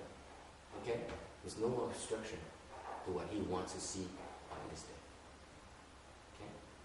The second kind of wisdom is the accomplishing what must be done wisdom. Cái loại trí thứ nhì là thanh sở tác trí. Có nghĩa là cái trí này là cái trí mà có quý vị có thể dùng để mà thành tựu cái việc quý cần làm. Here's the analogy. For example, you want to make money on the stock market. Okay? Then, because you don't have, you lack the accomplishing what must be done wisdom, sometimes you fail, sometimes you win. But if you have this kind of wisdom, you're always winning. You can accomplish what you set out to do. Isn't that cool? Yeah. This is what makes it worth cultivating, trust me. If you can remember it all, Master. Thì cái loại trí thứ gì là thành sở tác trí. Thì cái gì ví dụ như là bây giờ mình đầu tư vào cái cổ phần mà thì bây giờ tại mình không có trí huệ, thành ra lúc mình mua những cái cổ phần đúng thì mình lời, nhưng khi mua cổ phần sai thì mình lỗ, mình không biết chắc được. Cái người mà có trí huệ này là sẽ mua cổ phần bao giờ cũng lợi, không phải là trí. Ok, thằng tu nó có lợi thôi, cái gì được. Number 3, the equal nature wisdom. Cái thứ ba là cái bình đẳng tính, bình đẳng bằng bình đẳng tính trí. That means that you no longer discriminate. Bình đẳng trí nghĩa là sao? Quý vị không còn phân biệt nữa, không còn phân biệt là người Việt Nam hoặc là người da trắng. You no longer discriminate. You don't discriminate whether it's Caucasian or yellow. Oh, that's interesting. Okay? You no longer discriminate old or young. Quý vị không còn phân biệt già với trẻ nữa. I like that. Tại hiện bây giờ quý vị don't còn phân biệt. For example, some people are still, I'm still a young chick. Bao nhiêu người nghĩ tôi vẫn còn trẻ. Some people are still, I'm still famous. Có người khác tôi nghĩ tôi vẫn còn nổi tiếng. Some people think I'm pretty smart dude. Người khác nói là tôi là rất là thông minh. Meaning that someone else is stupid, more stupid than I am. Nói cái khác là người khác ngu người dốt hơn tôi. Okay? We are still discriminating. Mình đang còn phải giữ cái tâm phân biệt. That's wonderful. Okay? This is why we cultivate. You don't cultivate for the sake of cultivation. I know some people say, I cultivate because I decided Buddhist name because it makes me feel good. Có nhiều người nói với tôi thích tu là sai, tôi thích niệm Phật tại tôi niệm Phật tôi thấy sướng, đời nó sung sướng dễ sợ. Đó là phần tiên của tu hành của Phật pháp. This is not the purpose in Buddhism at all. In Buddhism we cultivate in order to unfold these four wisdoms. Cái Phật pháp mình tu, mục tiêu tu, bất cứ pháp môn nào. I don't care what Dharma law you use. If your objective is anything below turning or accomplishing these four wisdoms, then this is not Buddhism. What you're practicing is not Buddhism. Nói quý vị nghe. Tôi không cần biết quý vị thầy quý vị là ai. Tôi không cần biết quý vị tu pháp môn nào. Có thể trình độ, có thể thiền tông, có thể là mật tông. It could be you practicing, I don't care who your teacher is. You could be practicing Pureland, you could be practicing trong, you could be practicing secret school. Nếu như cái mục tiêu cuối cùng của quý vị mà không phải để mà thành tựu 4 cái loại trí này, thì tôi cam đoan là cái pháp môn quý vị đang được dạy, quý vị đang được tu đó, không phải là Phật pháp. Tôi cam đoan cái gì nữa. I assure you that the Dharma door you're practicing right now, that anything falls short from these four wisdoms is not Buddhism. You might have brought him up before then. You didn't even put him in there. Better late than never. Well, yeah, you didn't even put him in your slide like it's considered him so unimportant. You have to drag it out of you what they are. So what they are. Excuse me. Okay. But they're not important. It should be stressed a little bit. Very cold. Khi nghe thành cái tâm bình đẳng đó, là tâm rất đặc biệt, cái ý đề rất đặc biệt, thì mình không còn phân biệt nữa. Mình không còn phân biệt cái là tịnh độ hoặc là thiền. So for example, the non-discriminating mind, the equal nature and wisdom, it says that I don't discriminate this as Pureland or trong anymore. Cái người mà tới đó rồi, người ta không còn phân biệt giữa thiền với tịnh độ nữa. Người ta còn phân biệt định đại thừa với tiểu thừa nữa. They don't discriminate between he là giáo này, nó là giáo này. Cười. someone is laughing at me now because I keep on discerning between Hinayana and Mahayana. And she says, you're not there yet. Còn phân biệt quá. Rồi someone says, ông thầy vẫn chưa tới đâu. Bàn cớ rõ ràng. She keeps on criticizing Hinayana. Vẫn chưa mua chê, tiểu thừa. Huh? You don't do either one. Okay, and finally, the fourth wisdom is the most wonderful wisdom. Cuối cùng, cái huệ thứ tư đó, cái huệ mà tuyệt vời nhất. It's the most wonderful wisdom. Cái huệ nó tuyệt vời. Tại sao như vậy? Nó gọi là đại viên kính trí. The great perfect mirror wisdom. Rồi, nhập lại. Cái đó nghĩa là gì? Chúng tôi là chắc cô biết. I'm sure that ruler understands what it means. She's the one with the research. I have to write all four of them down. Đại viên trí kính là gì? Biết gì không? Chuyện quan trọng nhưng mà không chịu đọc. Không đọc có chịu tông bậy không? I said this is one of the most important concepts in Buddhism. What are you doing reading all the rest of the junk?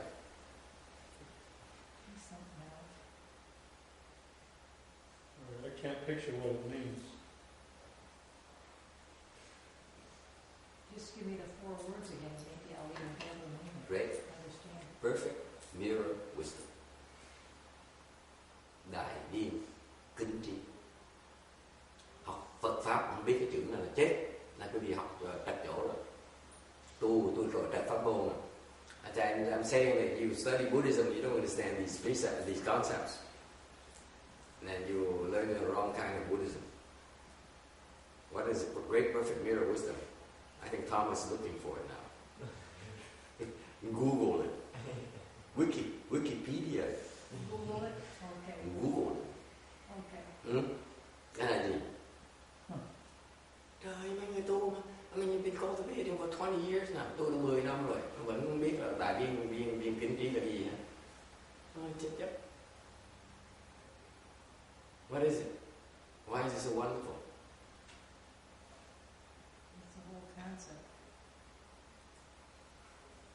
It's a wonderful wisdom. Cái trí tuệ đặc biệt lắm. Đặc biệt như vậy. Cái tên hay như sao? This is the Buddha's naming of these terms are judicious. So beautiful. It says, great, perfect mirror wisdom. What does it tell you? Cái đại viên kính trí. Cái tên nó nói cái gì? Đại rất là to. Great is humongous. Meaning, it's nothing bigger than it. Đại có nghĩa không có cái gì to hơn nó. Đúng không? Agree? Đại là không có gì hơn nó được nữa. Mới gọi là đại. You cannot be great unless nothing is bigger than it. Agree? Mirror.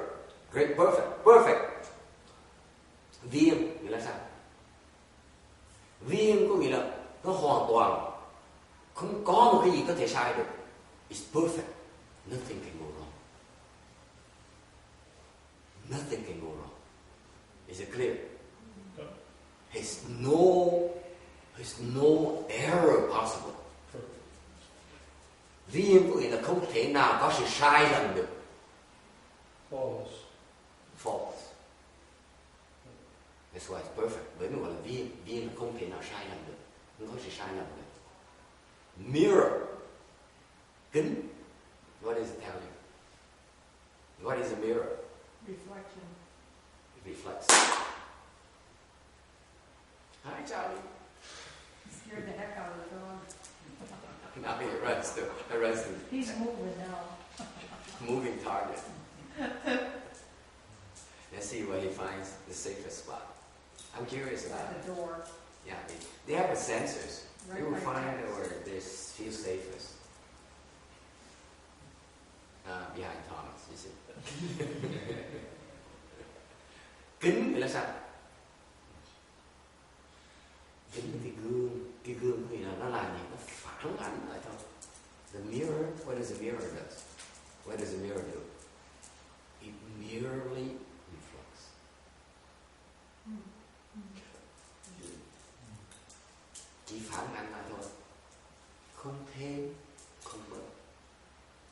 does not distort, it does not add, it does not remove, it does not subtract, it does not multiply, it does not divide. Không có chia mà cũng không có nhân. That's what a mirror does.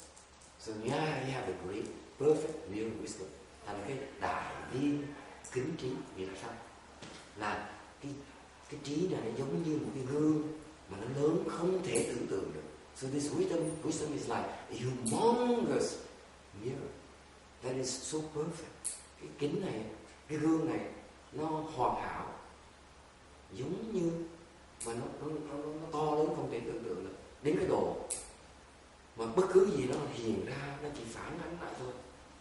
Whatever happens to be in front of the mirror is reflected out. That's what this wisdom does. Trí này nó làm như vậy. Quý vị thấy cái tuyệt vời của cái này chưa? You see the wonders of this wisdom here?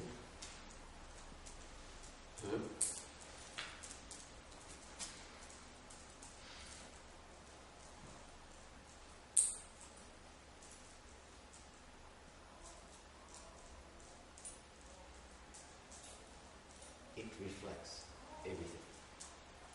Chỉ phản ánh lại thôi. Tuyệt vời.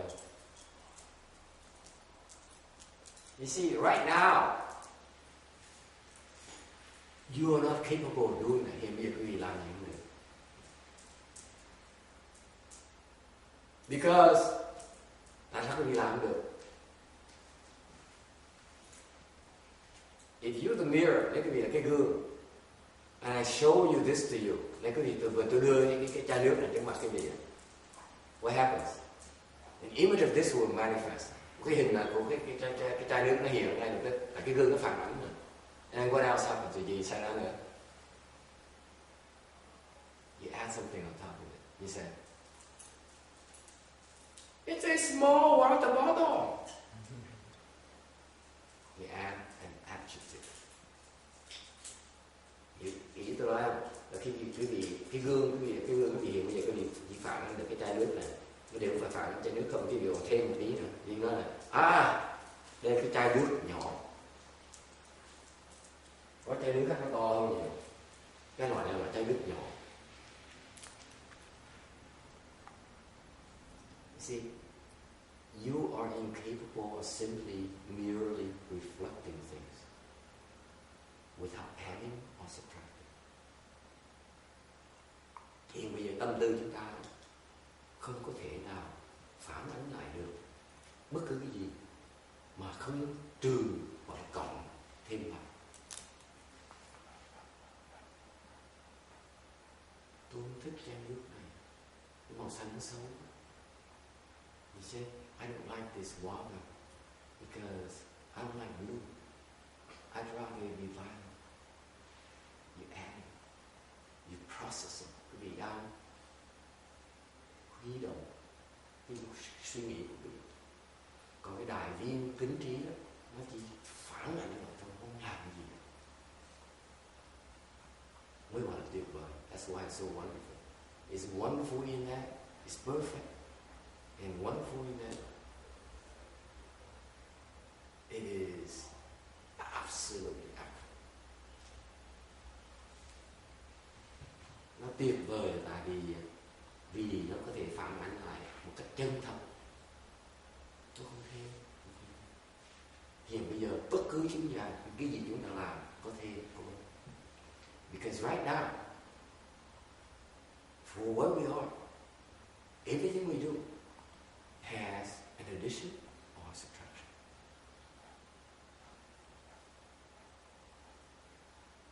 That's why we are called confused. Bởi vì chúng ta mới gọi là phàm phu.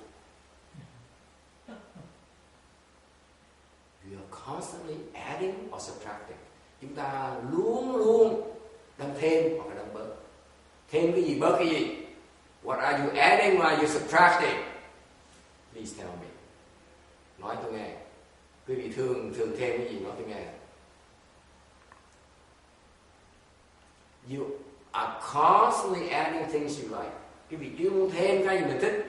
For example, you eat something good, and you say, okay, let me add a little bit of the hot sauce here, make it taste a little better.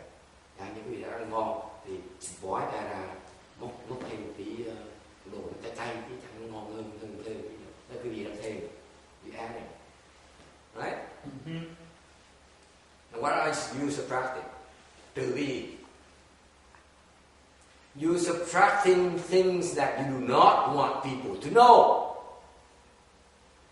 Quý vị đang trừ những cái quý vị không muốn người khác biết.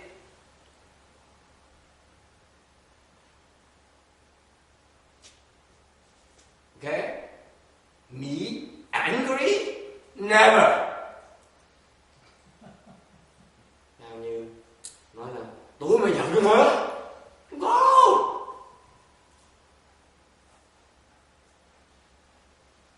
That's what we do constantly. Think about it. Quý vị nghĩ lại cho kỹ. Khi nào mình thêm và bớt, nấu ăn phải thêm gia vị. This is like cooking. We're always adding more spices and salt and sugar. Okay? And when it pertains to things that are about us that are unfavorable, we disguise them to keep them from others. Agree? Agree? I know cultivation maybe for some of you it should be more pleasant. And that's why people don't talk about these unpleasant things. But the fact of the matter is that this is how we function. Có nhiều người nghĩ rằng tu hành là phải tuyệt vời, phải nhẹ nhàng, phải sung sướng. Không ai muốn nói những cái chuyện này hết. Chính vì cần nói những chuyện này mới hiểu về tu mới được. Ok? Tu là để nhìn cái sự thật. You cultivate to see the truth. You cannot see the truth if you refuse to take a look at it, or you refuse to listen or hear about it, or you're afraid to talk about it. Quý vị tu để thấy sự thật. Sự thật làm sao? Là chỉ thấy sự thật nếu như sẵn sàng muốn nhìn nó, muốn nghe nó. Chứ còn thấy cái sự thật mà nó khó chịu, mình dám nói, mình không dám nhìn tới, cái đó không phải là sự thật. If the truth is such that it's so unpleasant, you don't dare look at it, then it's not the truth. What you're facing is not the truth. Cái gì sống một đời mà cứ nghĩ là cái gì mà tại sao mà nó khó khăn, nó khổ sở, tại sao nó khó chịu như vậy, nhìn nó làm chứ khổ.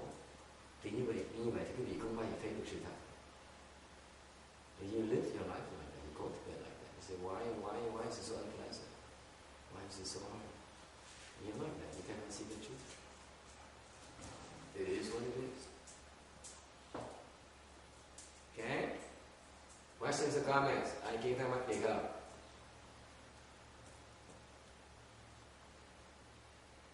Time is running out. I'm 10 minutes over already. We can continue this discussion next week because it's about the 4 consciences and the 4 wisdoms you like. Let's do.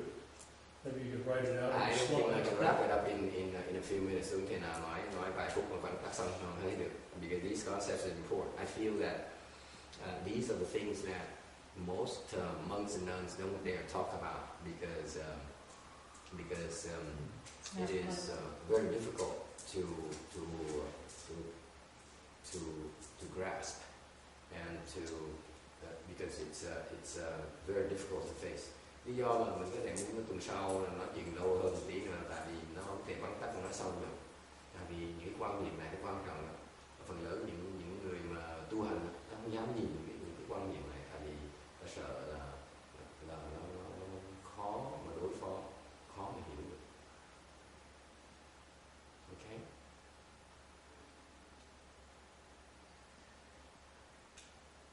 Okay, so we stop here. Chúng ta ngừng lại đây. 450.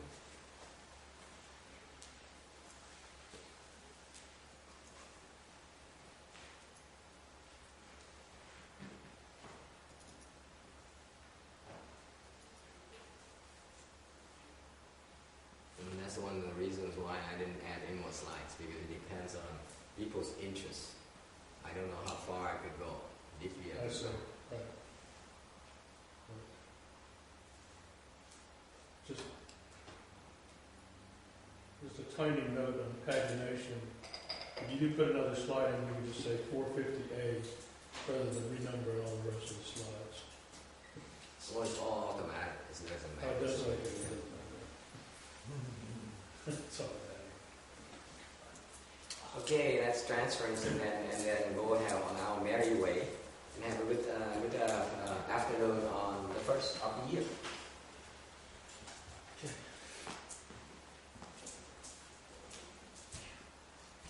Hey Charlie, you stuck again, huh? That's right. There you go.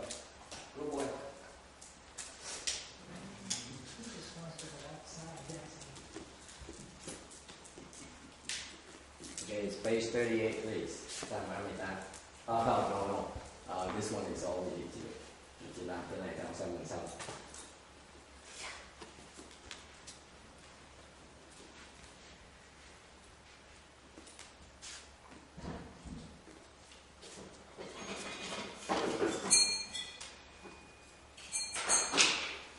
Any stores open today? Ngày ba cái tiệm nào mở cửa? Yeah, They sure. open today? Oh yeah, I can go shopping now. That's what everyone else is doing. Ngày nay người chắc đi mua sắm đồ. The first of the year, the prices are pretty good.